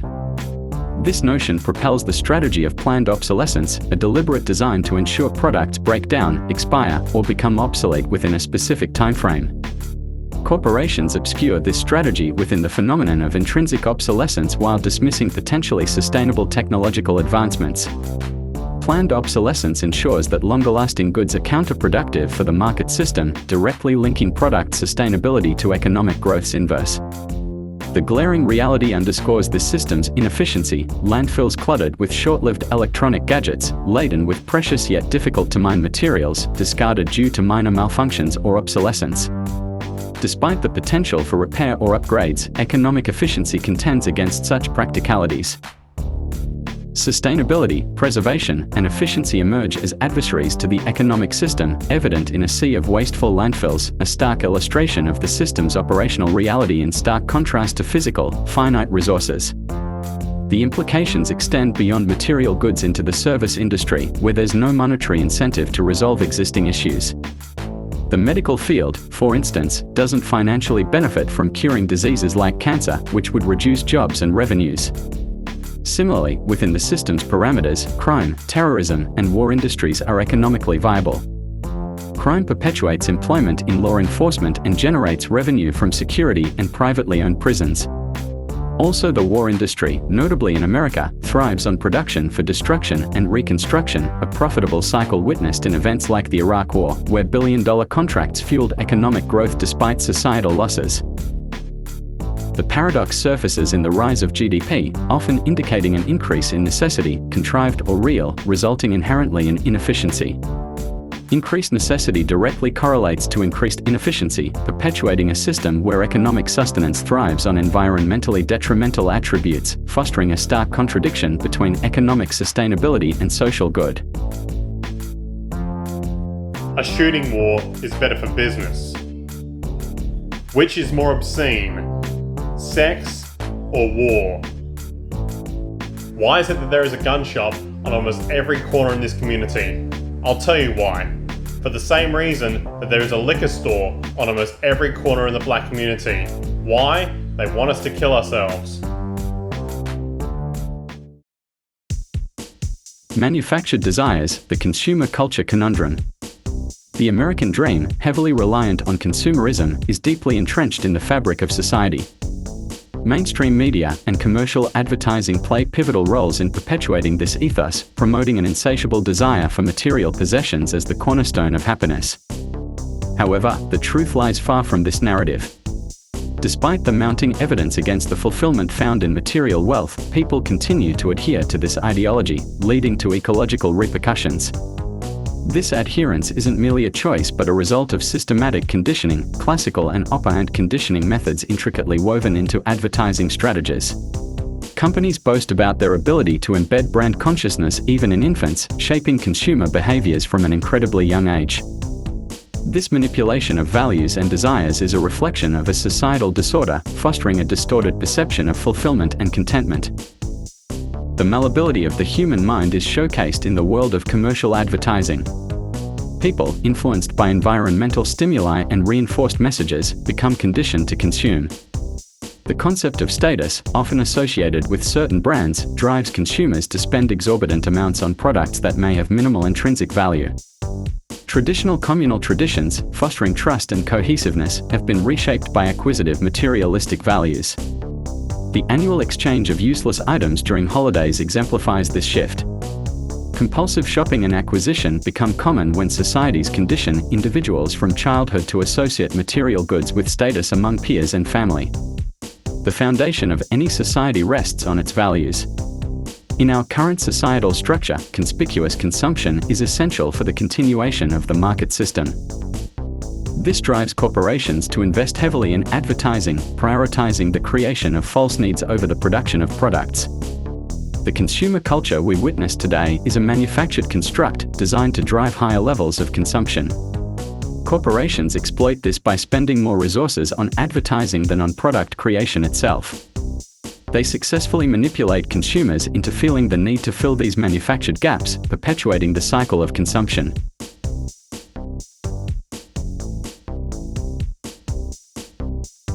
When you're born into this world, you're given a ticket to the freak show. And if you're born in America, you get a front row seat.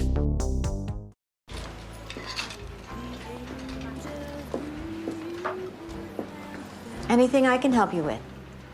Yes, I'm looking for clothes so expensive only an idiot would buy them. Oh, there they are.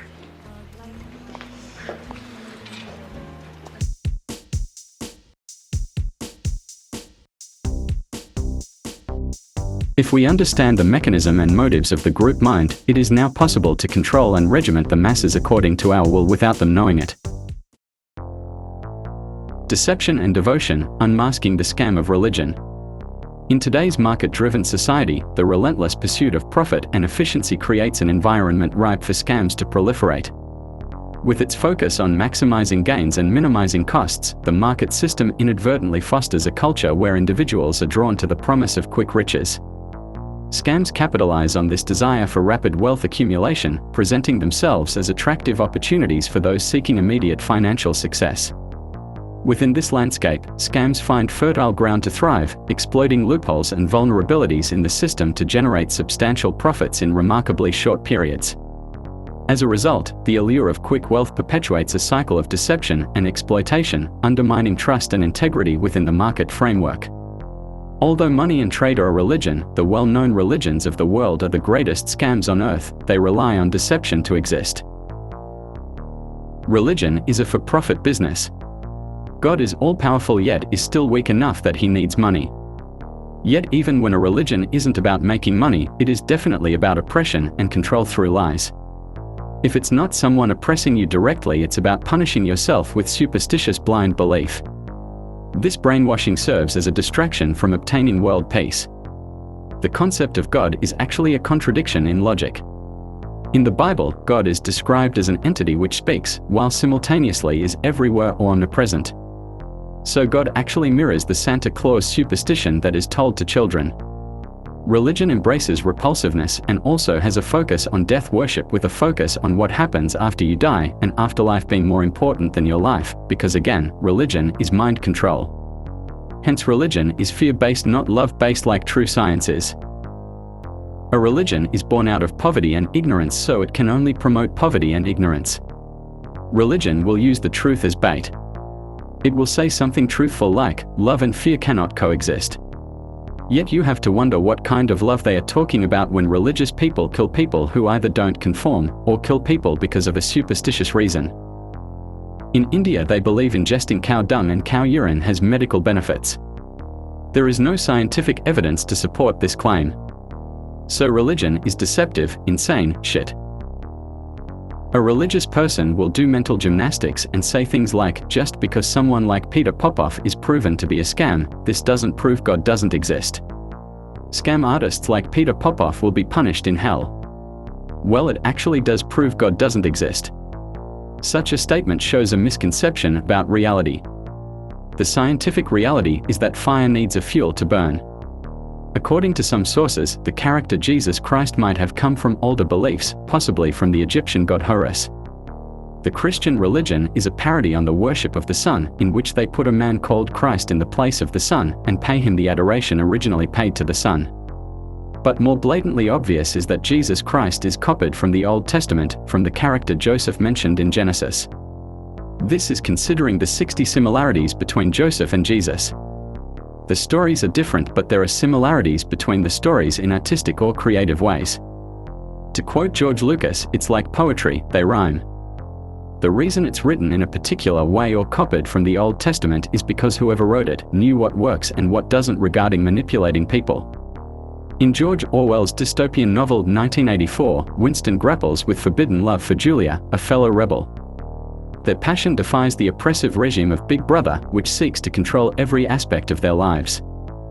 However, as the story unfolds, Winston's love is crushed, and he is coerced into adoring Big Brother, an emblem of the totalitarian state.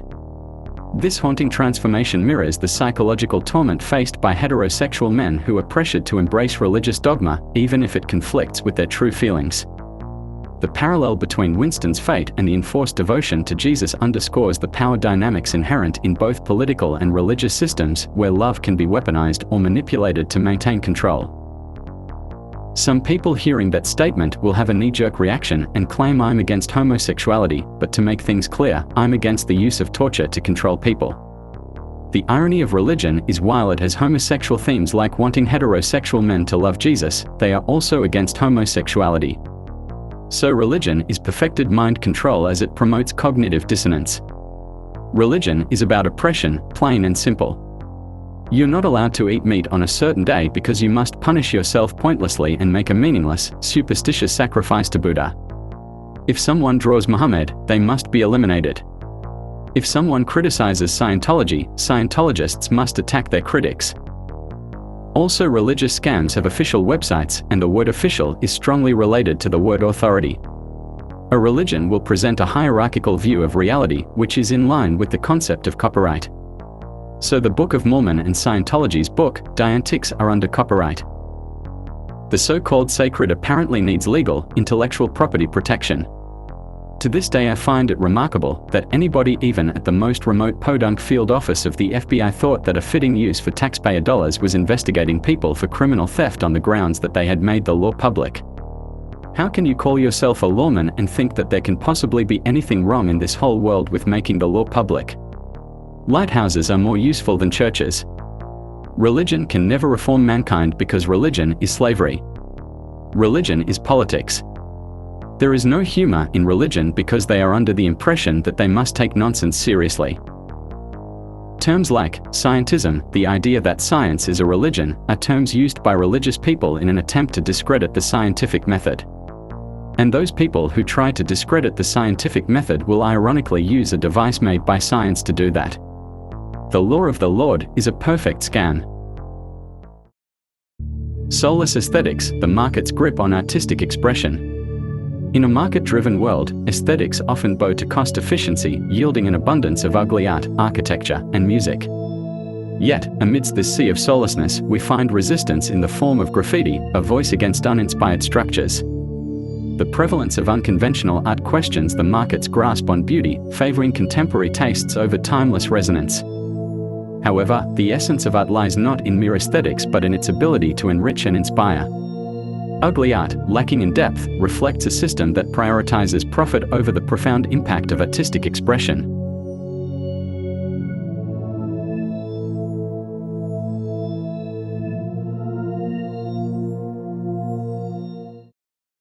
consequences of profit-driven economic philosophy, human suffering, and neglect of life-sustaining needs. Economists are often perceived as experts in the realm of finance, but in reality, their primary focus lies in promoting the concept of monetary value. Their models and theories revolve around token exchanges that prioritize profit, neglecting the actual processes and mechanisms that drive economic growth and societal well-being. This narrow perspective leads to a disconnect between economic models and the real world, where factors such as production, labor, and resource allocation play a crucial role in shaping economic outcomes. In a question and answers interview, Milton Friedman said, regarding a man who died because he didn't have the money to pay his electricity bill, the following quote: "The responsibility really lies not on the electric company for turning it off, but on those of this man's neighbors and friends and associates who were not charitable enough to enable him, as an individual, to meet the electric bill."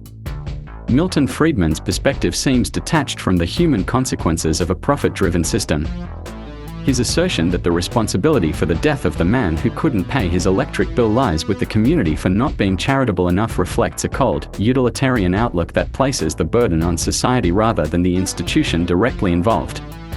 His stance embodies a belief in individualism to an extreme, placing the onus of survival solely on the shoulders of those nearest, rather than questioning the ethics of a system that prioritizes profit over human life.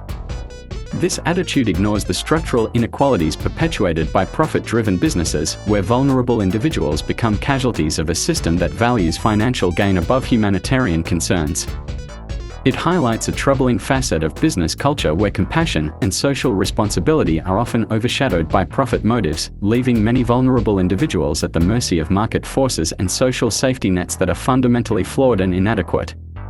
Poverty, inequality, and a lack of access to nutritious food are the root causes of why every 5 seconds, a child somewhere in the world dies from hunger and malnutrition.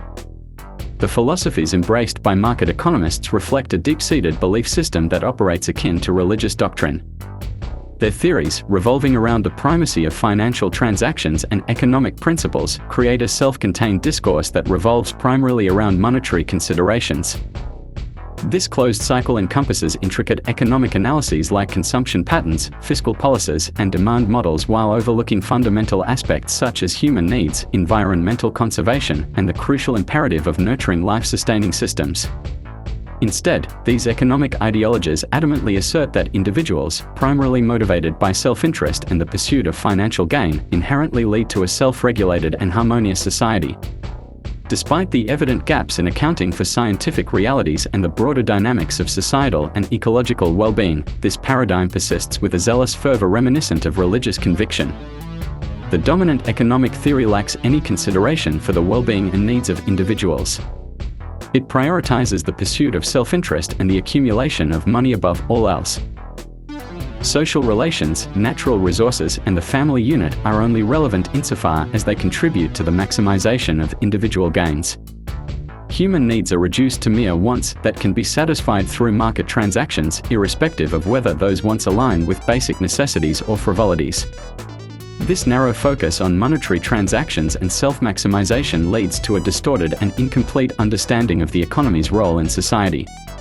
It ignores the broader social and environmental implications of economic activities and fails to address the fundamental issue of meeting human needs. This limited perspective perpetuates a system that prioritizes material wealth over human well-being and sustainability.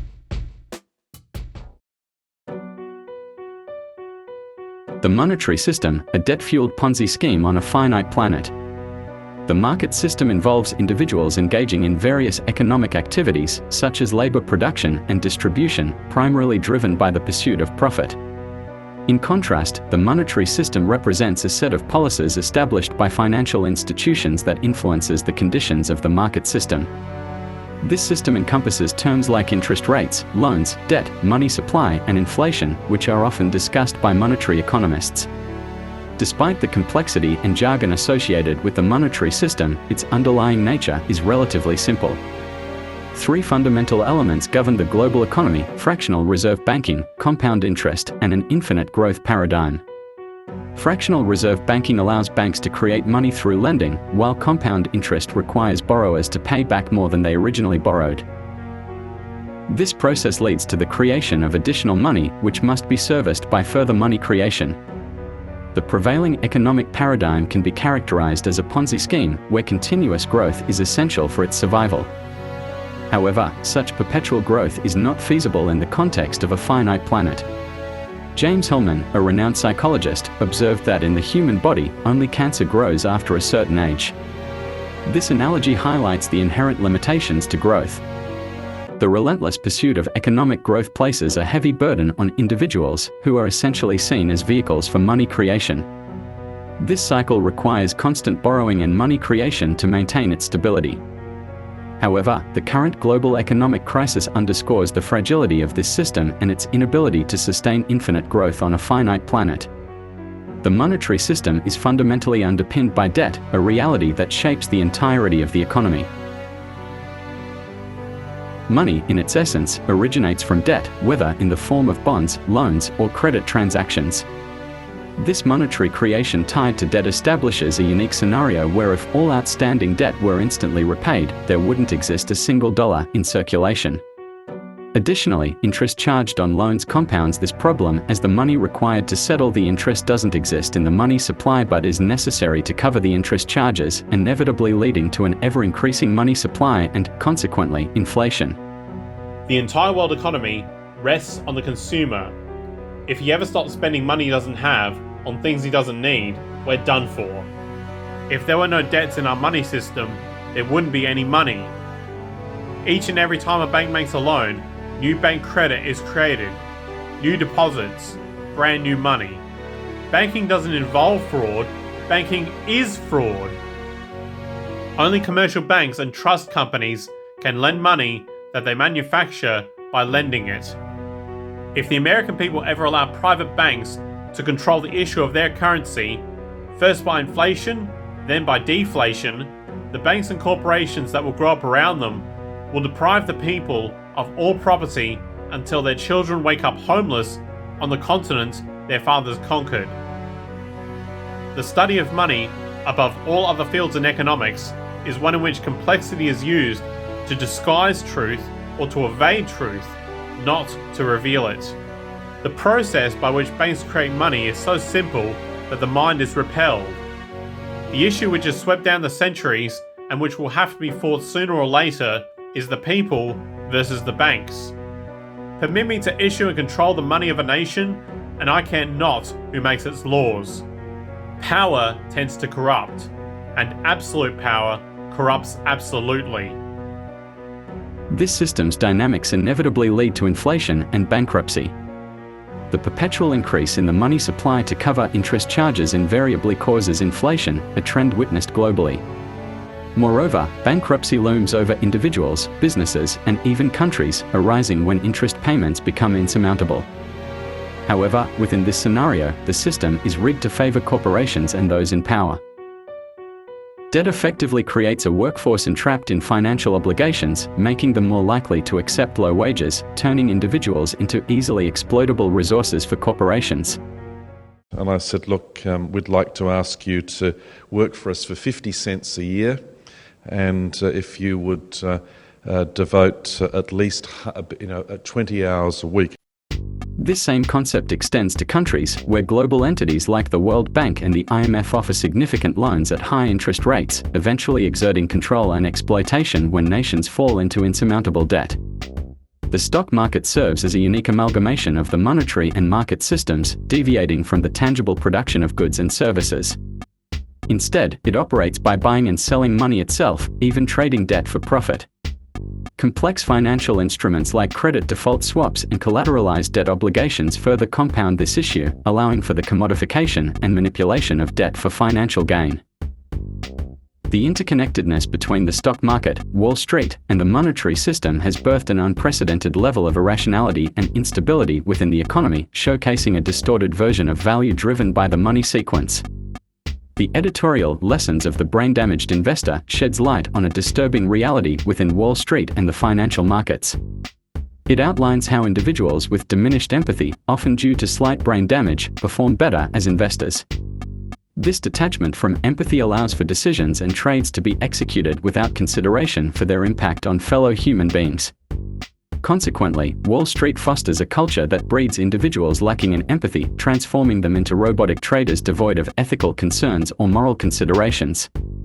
To exacerbate this trend, financial institutions now opt for algorithmic trading, employing computerized systems that engage in high-frequency trading. These systems, exemplified by Goldman Sachs' collocated computer, engage in trading strategies that exploit minute price differences, reaping immense profits through tactics that, statistically, seem impossible. The pervasive culture of corruption within Wall Street and financial institutions perpetuates fraudulent practices as the norm rather than an exception. Bribes flow upward within the hierarchy, from brokers to compliance officers, ultimately facilitating an environment where compliance with the law becomes a transactional affair. Compliance officers, tasked with ensuring adherence to regulations, can be influenced or manipulated, making adherence to the law a matter of circumstantial compliance rather than ethical obligation. Fraud, once considered an incidental issue within the system, has now become its very foundation. Financial institutions engage in the trading of fraudulent claims, generating profits and bonuses through the circulation and resecuritization of these fraudulent assets, which have no real value or likelihood of ever being repaid. This systemic acceptance and promotion of fraudulent activities have transformed them into the driving force behind the United States' economic growth, despite the inherent risks and lack of substance in these transactions. The staggering scale of outstanding fraudulent claims, particularly derivatives, within the global financial system presents an alarming predicament. With an estimated value surpassing $700 trillion, this sum far exceeds the entire planet's gross domestic product by more than tenfold. The repercussions of this financial entanglement have already manifested in government bailouts of corporations and banks, an irony given that these bailouts often involve governments borrowing funds from the very institutions they seek to rescue. Now, attempts are underway to bail out entire countries, orchestrated by conglomerates of nations through international banks. However, the enormity of the problem poses a critical question: how does one bail out an entire planet? Nearly every country is ensnared in debt, and the chain reaction of sovereign debt defaults appears to be only at its onset, considering the staggering arithmetic. The trajectory seems dire as economists predict an ominous future where income taxes in the United States may need to skyrocket to a staggering 65% per person just to cover the impending interest payments. Projections paint a bleak picture, hinting that within a few decades, a staggering 60% of the world's countries might face bankruptcy. Astonishingly, the looming global financial crisis is founded upon an intangible concept, debt, an abstract construct invented within the financial realm. Well, honey, I've extended our line of credit and exhausted all our savings. We should be good for another month. Oh, that's great, honey. Well, what are we gonna do next month? Well, I'll tell you what we're not gonna do. Shoot all of our children and then kill ourselves. Oh, I'm gonna hold you to that. I don't think you'll have any control over it. Yet, the repercussions of this monetary fiction are felt tangibly, impacting billions of lives worldwide. The consequences are stark: soaring unemployment rates, burgeoning tent cities, escalating poverty, the imposition of austerity measures, closure of educational institutions, widespread child hunger, and various forms of deprivation among families. All these distressing realities have emerged due to a systemic financial crisis rooted in a complex web of financial maneuvers, prompting a rhetorical question: in light of this elaborate and catastrophic fiction, does this not reflect a collective misjudgment?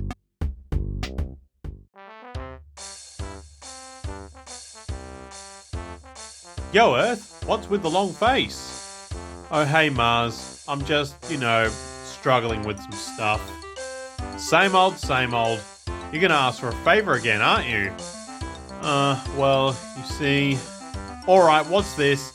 Earth, you better not be here begging for resources again. Look, I know I've been a little careless lately, but... No buts! You're always making things designed to break, making a mess, and then expecting us to bail you out. Grow up, man. Earth, you've got to start taking care of yourself. You know you've got plenty of resources. You've just got to use them more wisely instead of mindlessly consuming them. Yeah, I know. I just need a little help. Well, you're not going to exhaust all our resources too, so we're cutting you off. Come on, guys. Wait, guys, come on, I can change. I promise. I'll give up the market as soon as I've made enough profit to retire on. The corrosive consequences of inequality, how the monetary market paradigm impacts public health and societal well-being. The market system, with its inherent tendency towards monopoly and wealth consolidation, and the monetary system, with its built-in class division, have created a profound consequence: inequality. This inequality manifests in various ways, from the disproportionate wealth of top hedge fund managers compared to scientists or healthcare workers, to the structural classism embedded in the monetary system, where individuals with savings can earn interest without contributing socially, while those who rely on loans end up paying interest that enriches the wealthy. Historically, social stratification has been accepted as a norm, with the top 1% of the population owning a significant portion of the world's wealth. However, beyond material fairness, inequality has a detrimental impact on public health. The social and economic disparities created by inequality lead to unequal access to healthcare, education, and healthy living conditions, contributing to a decline in overall public health. The monetary market paradigm, which combines the market and monetary systems, has exacerbated inequality and its negative consequences for public health. This paradigm has created a system where wealth is concentrated in the hands of a few, while the majority of the population struggles to meet basic needs. This disparity in wealth and resources leads to disparities in health outcomes and a decline in overall public health. The unsettling contrast between the immense material success of societies and the pervasive social failings has sparked considerable bewilderment. Despite unprecedented wealth, societal indicators reveal a darker narrative marked by escalating rates of drug abuse, violence, self-harm among youths, and a surge in mental health issues. This stark discrepancy unveils a profound truth, that inequality isn't merely divisive but deeply corrosive to social fabric. The empirical evidence corroborates a long-standing intuition: inequality fosters detrimental psychological and social ramifications. It seems to breed sentiments of superiority and inferiority, fostering a schism where those at the bottom feel disrespected and marginalized.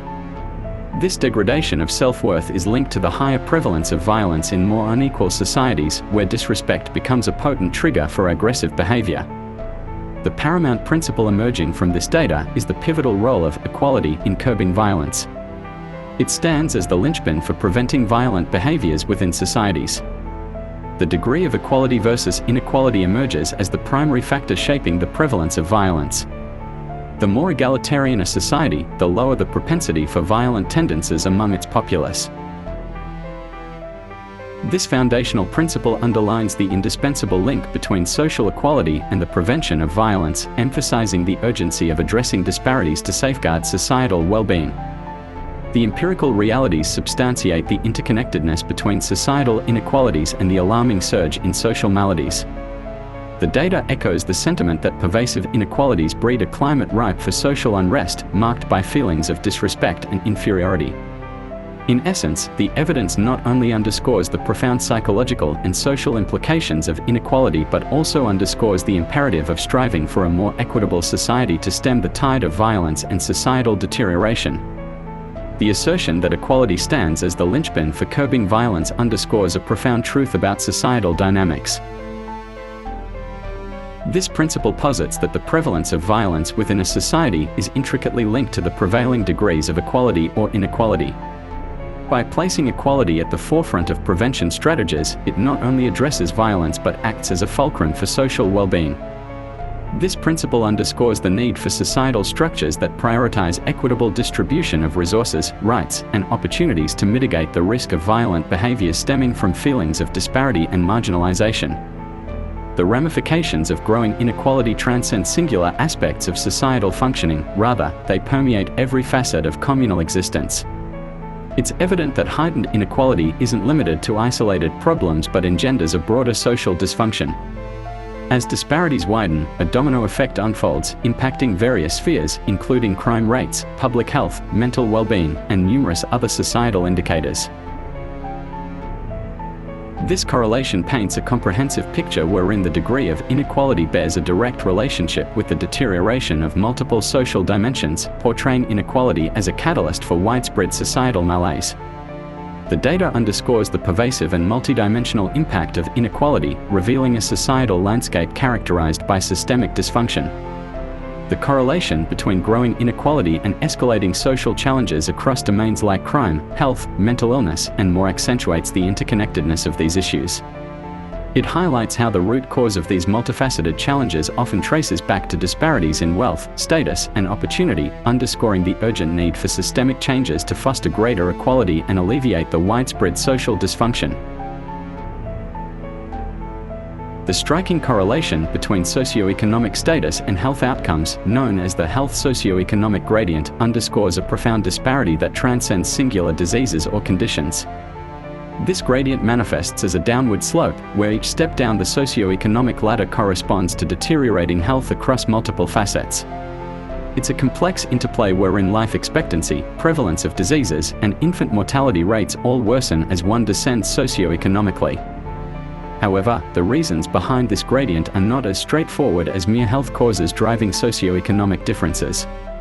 It's observable that an individual's socioeconomic status at a young age can predict their health outcomes decades later, questioning the direction of causality. Contrary to simplistic explanations attributing the health gradient solely to healthcare access or lifestyle risk factors like smoking and drinking, a deeper truth emerges: the profound impact of stress associated with poverty. While lifestyle choices contribute to health disparities to a certain extent, careful studies reveal they only explain a portion of the variability in health outcomes across different socioeconomic strata. The residual factor, largely unaccounted for, aligns with the stress inherent in poverty. It's not merely being in a state of poverty but the psychological and emotional weight of feeling poor that significantly impacts health outcomes. This revelation underscores the profound psychological toll that socioeconomic inequality exerts on individuals, revealing that the health-poverty connection is more about the perception and experience of poverty than the condition of being poor itself. The correlation between socioeconomic disparities and public health outcomes highlights the pivotal role of social relations in chronic stress.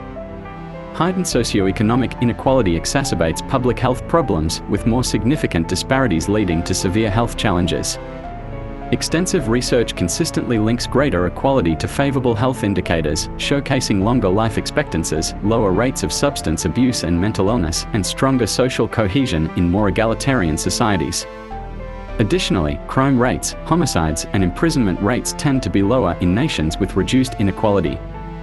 The Whitehall study emphasized the stark contrast in health outcomes across socioeconomic strata, revealing a stark fourfold increase in heart disease mortality among those situated in lower socioeconomic tiers compared to their higher-tier counterparts. This health gradient persists regardless of healthcare access, emphasizing the profound impact of psychosocial stress on health outcomes. In the pursuit of wealth through trade, deception often becomes a currency, widening the chasm between the affluent and the destitute. As disparities grow, societal health deteriorates, fracturing communities and eroding trust. In this market-driven hierarchy, the intrinsic value of social relations diminishes, giving way to alienation and individualism. To forge a more inclusive society, we must confront income inequality and prioritize equitable distribution, where genuine connections outweigh material gain. The best way to reduce poverty is to unleash the creative power of individuals through free markets and limited government. Please note, I'm not advocating big government like a 1984 INCSOC-style society. Nor do I advocate the phrase, "you will own nothing and you will be happy." Yet the market system as it currently is, through trade, both parties both wanting to secure the better outcome for themselves, mathematically results in a greater and greater gap between rich and poor. Science shows this situation is bad for human health due to the stress of social competition and a social hierarchy. The market results in poor social relations. The monetary market system stands at the heart of numerous societal maladies, serving as the primary driver behind ecological degradation, waste, pollution, violence, poverty, and animal abuse. Its profit-oriented structure not only perpetuates these problems but also significantly contributes to the prevalence of mental health disorders like neurosis, depression, and anxiety within society. This profit-driven motive not only exacerbates existing societal issues but also impedes progress towards personal health, global sustainability, and societal advancement. It's crucial to recognize that the root cause of these challenges lies not in individual entities like corrupt governments or corporations, nor in inherent human nature, but rather in the systemic flaws embedded within the socio-economic system itself. This may be hard for you to understand, but there is no conspiracy. Nobody is in charge. It's a headless blunder operating on the illusion of a master plan. Can you grasp that? Big Brother is not watching you. This land was purchased legally. You destroyed a natural habitat, drained its resources, then abandoned it to rot. There is nothing legal about that. Never forget that everything Hitler did in Germany was legal. Consequently, meaningful change can only be achieved through systemic transformation, which prioritizes values such as equity, sustainability, and collective well-being over profit margins. Such systemic change is imperative to address these pressing societal issues effectively and pave the way for a more equitable and sustainable future.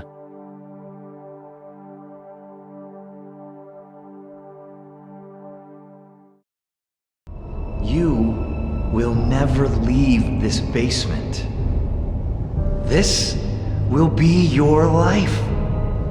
Until I have squeezed every last dollar out of you.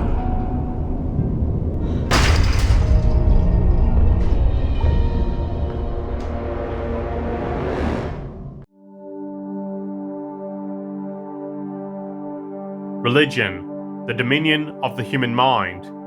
Property, the dominion of human needs. And government, the dominion of human conduct, represent the stronghold of man's enslavement and all the horrors it entails. You can't have capitalism without racism. Patriotism is a form of racism. And now, please stand for the Australian National Anthem. Oh, the United States is really fucking great. Oh, the United States is the best fucking place. Oh, Mitt Romney rules. I'm glad he's president of the United States. It is the best fucking place.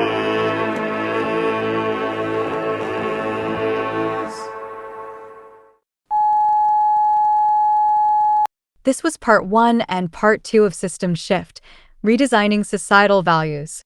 This documentary is a work in progress, but you are welcome to mirror this video to support the social atmosphere movement and promote an open-source society or resource-based economy like the Venus Project describes.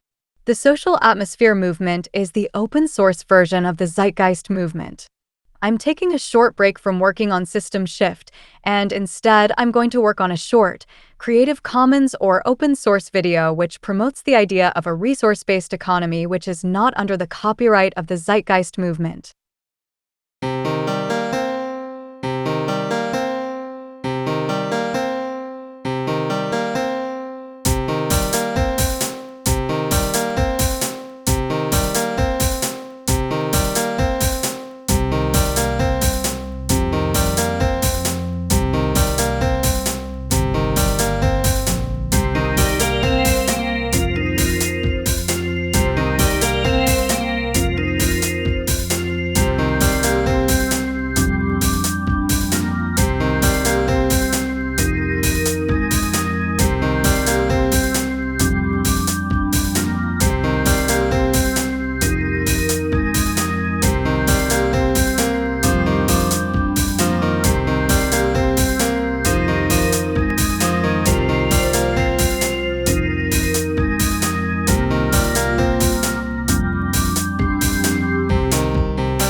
A nation without a vision of what the future can be is bound to repeat past errors over and over again.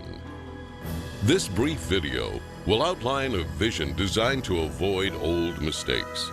A vision of efficiency, sustainability, and intelligent planning can lead us into a marvelous new world of unlimited human potential. Designing the future.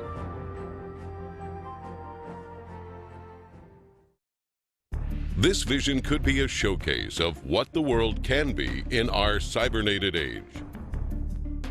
Science and technology could be used for human betterment and the restoration and protection of the environment, serving as an example of the intelligent application of a systems approach. While some people advocate the restoration of existing, worn-out cities, these efforts fall short of the potentials of modern technology. Repairing outmoded cities results in higher costs of operation and maintenance. It is actually less expensive in the long run to build newer cities from the ground up than to restore and maintain old ones. A total city system approach requires overall planning to attain a higher standard of living for all the city's occupants. The circular arrangement efficiently permits the most sophisticated use of available resources and construction techniques with a minimum expenditure of energy. This can make available to all people the most advanced amenities that modern science and technology can provide. It could be the hub and learning center where people from all over the world visit and hopefully emulate this design approach in other parts of the world. Design considerations for these new cities include its overall functioning, its ease of assembly, the reduction of maintenance, efficient transportation, and its simplicity and durability. This will include the flexibility to permit ongoing and later changes. The city would function as an evolving, integrated organism rather than a static structure. This systems approach envisions assembling entire cities by standardizing basic structural elements, which are prefabricated in automated plants and assembled on site. Many of these buildings would be comprised of standard units that can be arranged to meet many different requirements. This approach means that these cities can be extremely cost efficient because only one sector needs to be designed, which can be duplicated repeatedly for the completion of an entire city as totally integrated city systems anywhere in the world. The outer perimeter will be part of the recreational area with golf courses, hiking and biking trails, and opportunities for water sports. Inside this area, a waterway surrounds an agricultural belt with indoor and outdoor agriculture. Continuing toward the city center, 8 green sectors provide clean, renewable resources of energy using wind, solar, and heat concentrators. Waste recycling and other services are located beneath the city. The plan utilizes the best of clean technology in harmony with the surrounding environment. The residential district features beautiful landscaping with lakes and winding streams, a wide range of creative, innovative apartment buildings, and individual unique homes will provide many options for the occupants. New and innovative methods of fast mass construction for housing and building systems will inject composite materials into a mold and then extrude the form upward. In some cases, multiple city apartments can be produced as continuous extrusions, which are then separated into individual units. Cranes transport these prefabricated dwellings to site locations. They are then lifted and inserted into a support structure. The apartments are lightweight and high strength. All of the dwellings are designed as self-contained residences. The outer surface of these efficient structures serve as photovoltaic generators, converting solar radiation directly into electricity for heating, cooling, and other needs. The thermocouple effect will also be used for generating electricity. The wide range of individual homes are prefabricated and relatively maintenance-free, fire resistance, and impervious to weather. With this type of construction, there'd be little or no damage from floods, earthquakes, or hurricanes. Their thin shell construction can be mass-produced efficiently and economically. New energy-efficient systems can be installed to supply enough power to operate the entire household. Adjacent to the residential district are planning, science, and research centers. 8 domes surrounding the central dome house art, music, exhibition, entertainment, and conference centers. Lovely parks, lakes, streams, and waterfalls are located throughout the entire city. The Central Dome, or Theme Center, contains schools, healthcare, shopping, communications networking, and childcare. It is also the core for most transportation services, which move people by transveyors horizontally, vertically, and radially anywhere in the city. This minimizes the need for automobile transportation, except for emergency vehicles. Transportation between cities would be by monorail.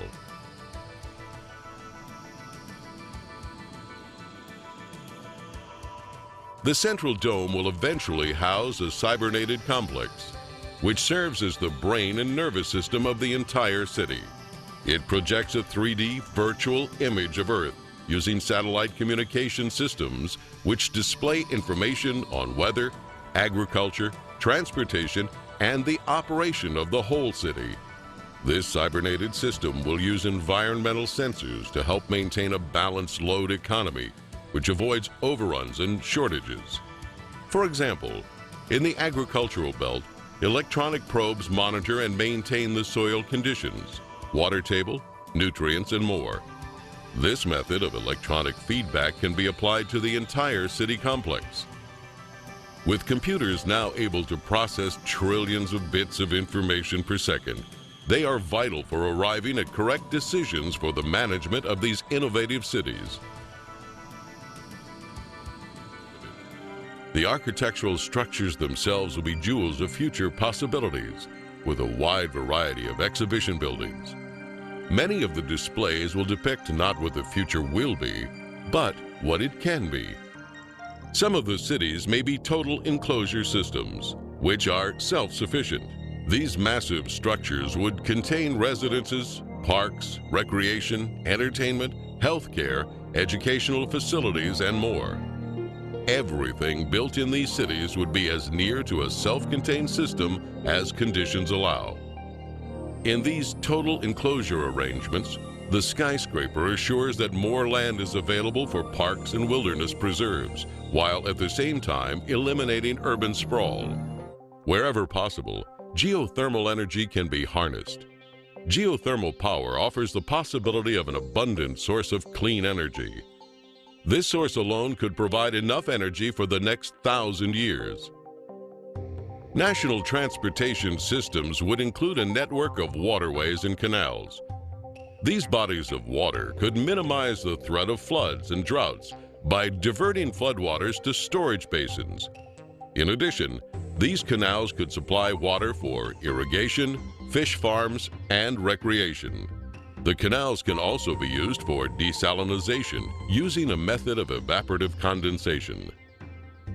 In some instances, ships could serve as floating automated plants, capable of processing raw materials into finished products while en route to their destinations. Huge ships and submarines with many removable and interchangeable compartments will carry freight across the oceans. Rather than separate containers, an entire freight section can be automatically disengaged at the port.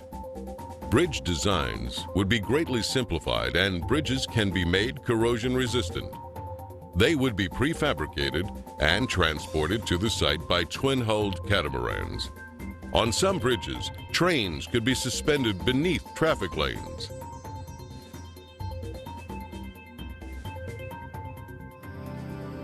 Colonization of the oceans is one of the last frontiers remaining on Earth.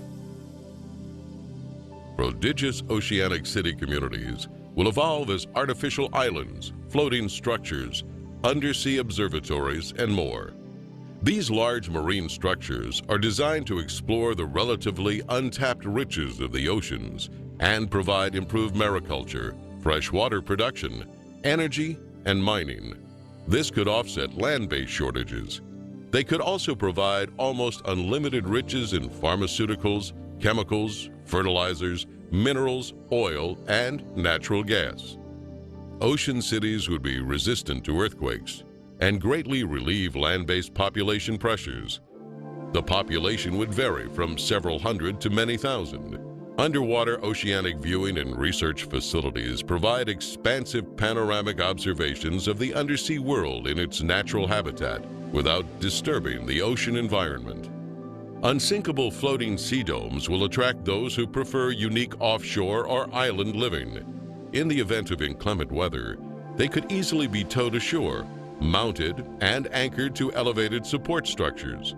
Mariculture and sea farming systems are used to cultivate and raise fish and other forms of marine life to help meet nutritional needs. These marine enclosures are designed as non-contaminating integral parts of the ocean environment. If we use science and technology with human and environmental concerns, it could be a vivid future showcase of the human potential when working together to preserve the greatest gift we have, the resources and beauty of our planet Earth. In the final analysis, we are one people and share one planet. If you desire more information on any of the systems seen in this video, visit our website at www.thevenusproject.com.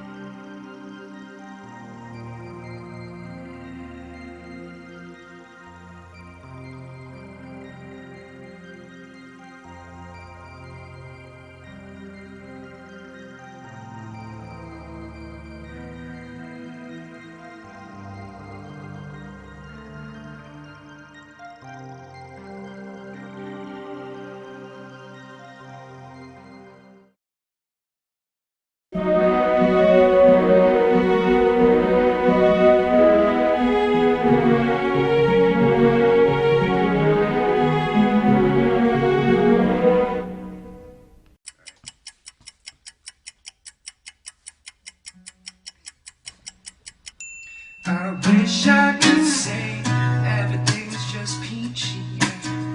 Living life is so easy, but it's not. They got everyone believing that's just the way it is, so there's nothing to be done. And so perpetuate a culture of cutthroat competition. But despite what you might think, we got everything we need to provide for each other. And wouldn't it be nice if no one had to fight just to get a bite to eat? Together we can build a better future for our project.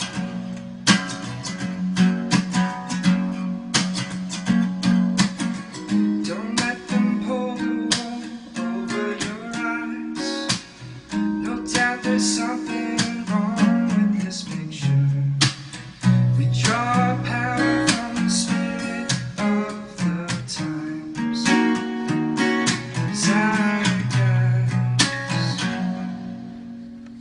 My generation has the fire of evolution in our veins. All we need is the right catalyst to put some fuel on our flame. Rise out of the ashes to find some hope.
We hold these truths to be self-evident, that all men are created equal.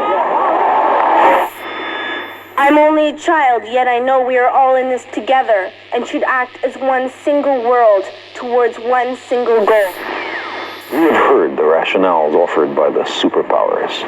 We know who speaks for the nations, but who speaks for the human species? Who speaks for Earth? I am talking about the resource-based economy. The scientific method for social equality, where our technology allows for life in global abundance. And the choice between contender and incumbent is redundant. Welcome to this pale blue dot in our galaxy, where we fear the finality of our own mortality, and we worry about our salary and consumption of calories, while famine and war have caused another fatality. We live in a finite world, but our need for growth is infinite. Our relationship with money is so damn intimate. We can't slow down, we want more, oh we're so into it. Intimate, it would be a sin to quit. So now the whole planet's in debt. We owe quite a tall stack, but it's literally impossible to pay it all back, because money is debt, created with interest. You listening? There's actually more money owed than exists in the whole system. That's a pyramid scheme, not just mean individuals skimming the cream, not just smoke-filled rooms where the supremely powerful convene. It seems a systemic flaw is the theme to this meme.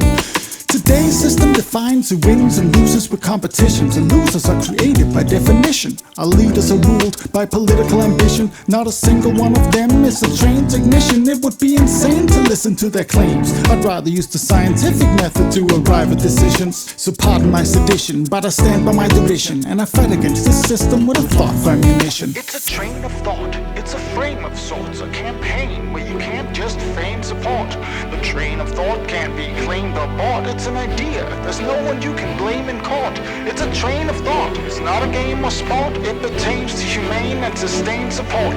Like a chain is wrought, it can be trained and taught to anyone with a brain. Let me explain in short. I'm talking about the resource-based economy, the scientific method for social equality. No political borders, no one giving you orders. It's a wealth worth giving to our sons and daughters. I'm talking about the resource-based economy, the scientific method for social equality. Take care of the planet and meet everybody's need. Make the world debt-free, just live and let be. We can't control nature, we can only try to fit the mold. So instead of growth and jobs, let's set ourselves a new goal. A bold, high standard of living for the planet as a whole, in a sustainable way for every human soul, young and old. Let go of your borders, time to think worldwide. No more democracy and politics, all that's been tried. Instead, we use the scientific method as a guide to arrive at decisions on how technologies apply. And if we want to provide, we can't take a resource and abuse it. We need to keep track of what we have and how fast we use it. Systems theory tells us everything in nature's connected. When we cut down too many trees, the ecosystem is affected. So in production, it makes sense to build everything to last. Planned obsolescence should be a thing of the past. And if we design fast evolving technologies to be modular, we can replace old parts with the new and more popular. To distribute our goods, the shortest distance is preferred. To transfer from there, what we can make here is absurd. Then we evaluate demand for goods and build hubs to receive them. Like a library, we check things out for as long as you need them.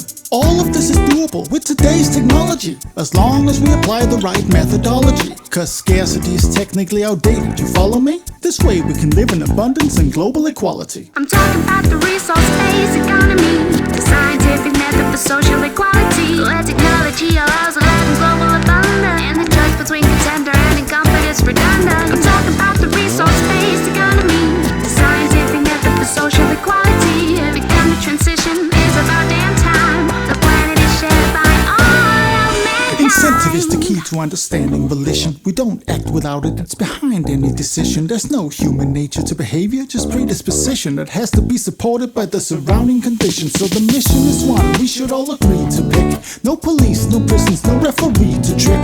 Build a system with no incentive for harmful behavior, cause if you remove the carrot, you don't need the stick. There would be nothing to gain from trying to mislead, mistreat or deceive. No incentive to thieve, what could you hope to achieve? Anything you need, you can get for free, and it would always be available, so no reason for greed. 10% of the population makes the system run, so instead of working 9 to 5, live your life for fun. Travel the world, raise a family, read a book, build something beautifully useful, or learn to cook. It's this generation's defining challenge, extraordinaire. It's not complicated, just a comprehensive affair. For some it's a big mouthful, for others a breath of fresh air. Don't be scared, cause it can be done, don't despair. Educate yourself on how the current system's impaired, but please do more than just make other people aware. When it comes down to it, we have two things to declare. One, we all care, and two, we all share. That train of thought, it's a frame of sorts, a campaign where you can't just feign support. The train of thought can't be claimed or bought, it's an idea, there's no one you can blame in court. It's a train of thought, it's not a game or sport. It pertains to humane and sustained support. Like a chain is wrought, it can't be trained and taught to anyone with a brain. Let me explain in short. I'm talking about the resource-based economy, the scientific method for social equality. No political borders, no one giving you orders. It's a wealth worth giving to our sons and daughters. I'm talking about the resource-based economy, the scientific method for social equality. Take care of the planet and meet everybody's need. Make the world debt-free, just live and let be. I'm talking about the resource-based economy, the scientific method for social equality. Where technology allows a life in global abundance, and the choice between contender and incumbent is redundant. I'm talking about the resource-based economy, the scientific method for social equality. And the transition is about damn time. The planet is shared by all of mankind.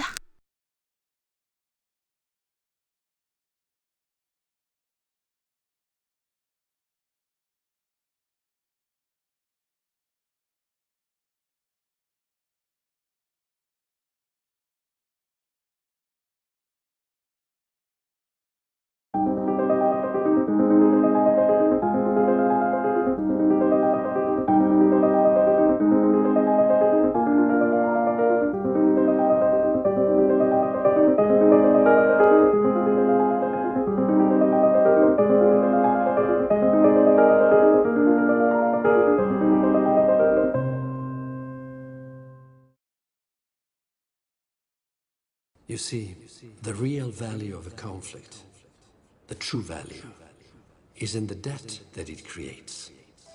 You control the debt, you control everything. You find this upsetting, yes? But this is the very essence of the banking industry. To make us all, whether we be nations or individuals, slaves to debt. You can't call me money, but you can't escape from me. I take grace hatefully, enslave and make it fuck for me. And luckily, the species ain't seen my diseases. I bloody the streets with bodies that keep slacking me. You casually spin me as I deprive freedom and lives. As I push your future aside, you're divided, can't ask why. Your progress is nonsense, it's swamped with obsolescence in seconds. I take your best shit and wreck it. While you stress and caress me, I poison your cities. Left you degraded and clueless, disgracefully stupid, neurologically damaged, empathically savage, with habits as hazardous as Halliburton's habit. You can't avoid my madness as I ravage the planet. For useless consumerism, I'm abusing a system of associative thought patterns to eradicate plates of earth before you vacate the space for permanent work.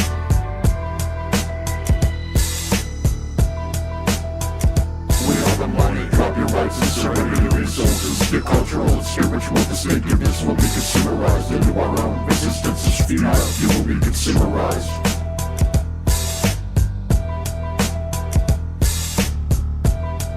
You will be consumerized.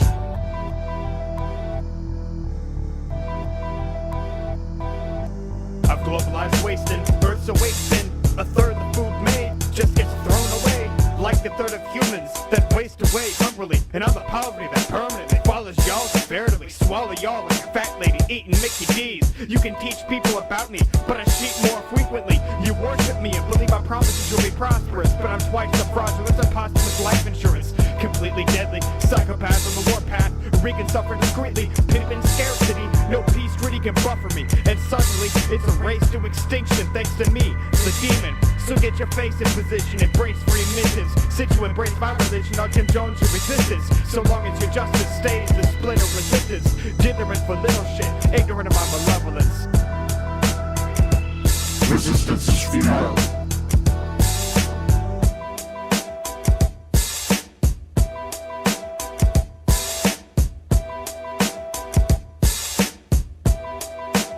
You will be consumerized.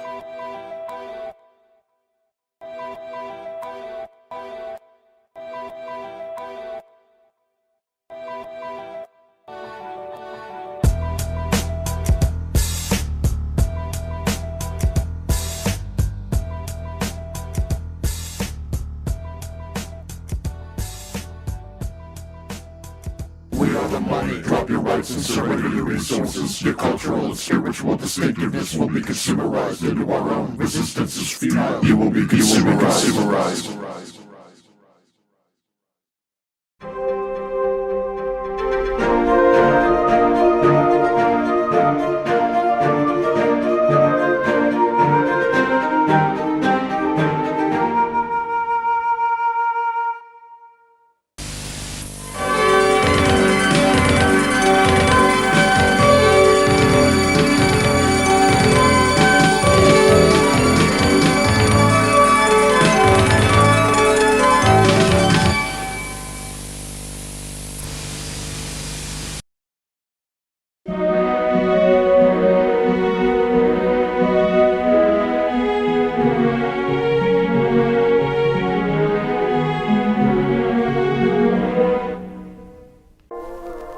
My name is Sasha, and I'd like to tell you about my home, Prison Earth.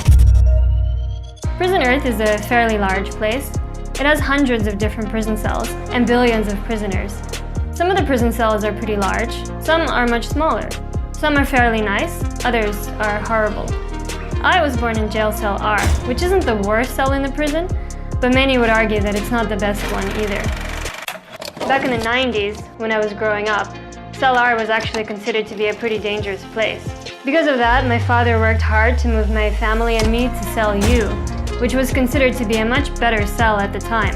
But it wasn't easy to make the move from Cell R to Cell U, or to go anywhere, in fact. You can't just move freely from one prison cell to another. All prison cells have very strict rules about who can enter and exit each cell and for how long. The walls between each prison cell are strictly patrolled by guards, and it's almost impossible to leave your own cell without granted permission. To be granted permission to leave your cell, you first need to get a small booklet that has your details written on it. It has your name, your date of birth, your inmate number, where you were born, and some other information. Most prisoners can leave their cells by showing this booklet to the guards, but some cannot. For most prisoners, getting out of their own jail cell is the easy part though. The hard part is entering into a new cell. You see, there is no free or common area in the prison. The entire prison is strictly divided into jail cells, and each cell has its own rules that you have to follow. The booklet that I told you about dictates which cells you can enter and for how long.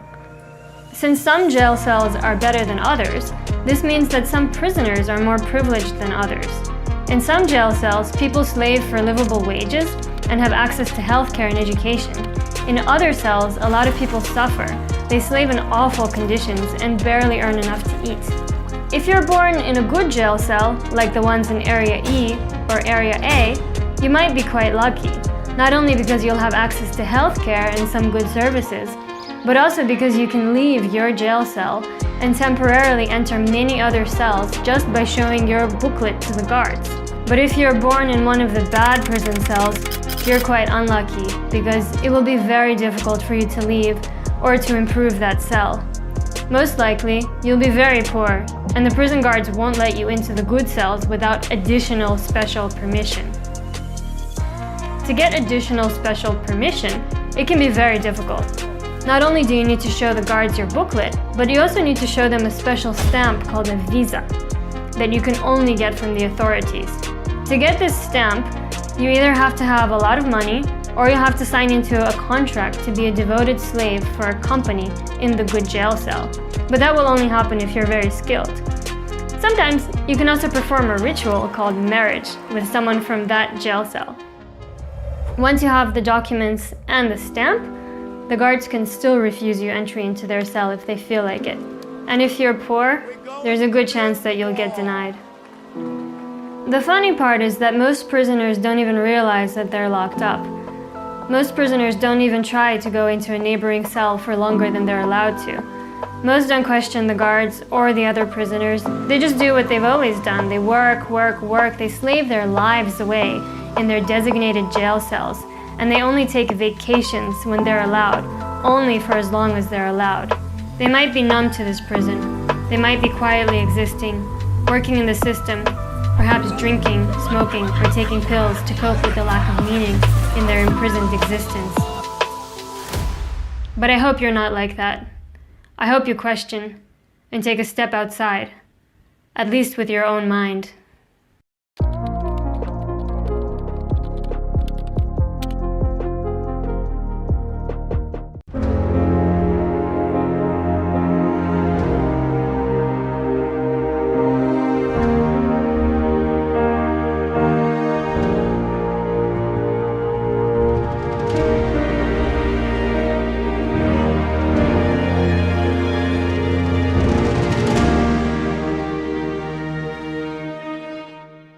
I am Zeitgeist.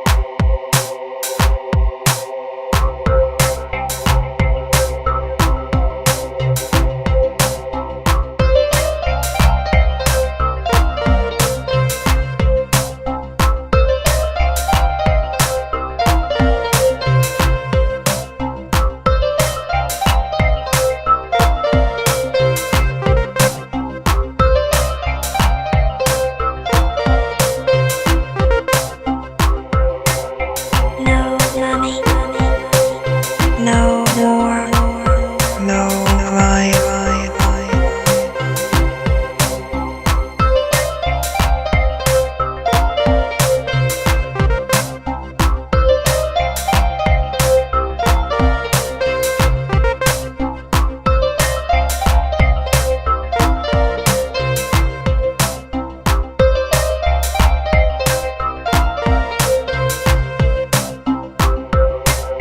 No money, no war, no life.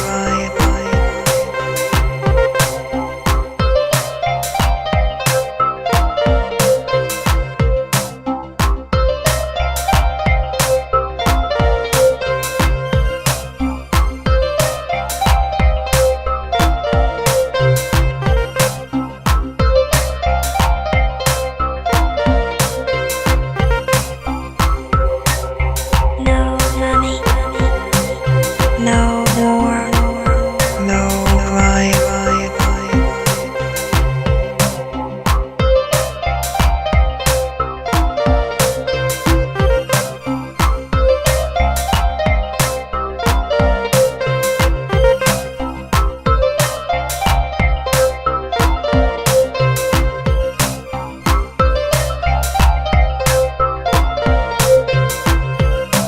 I am Zeitgeist.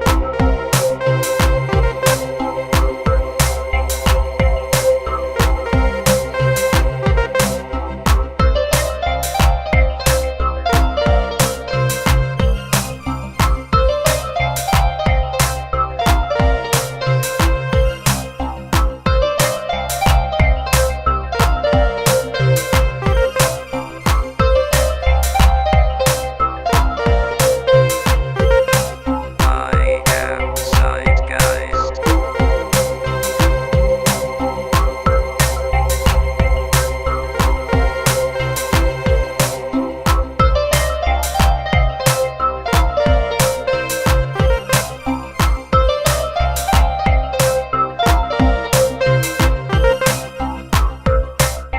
No money, no war, no life.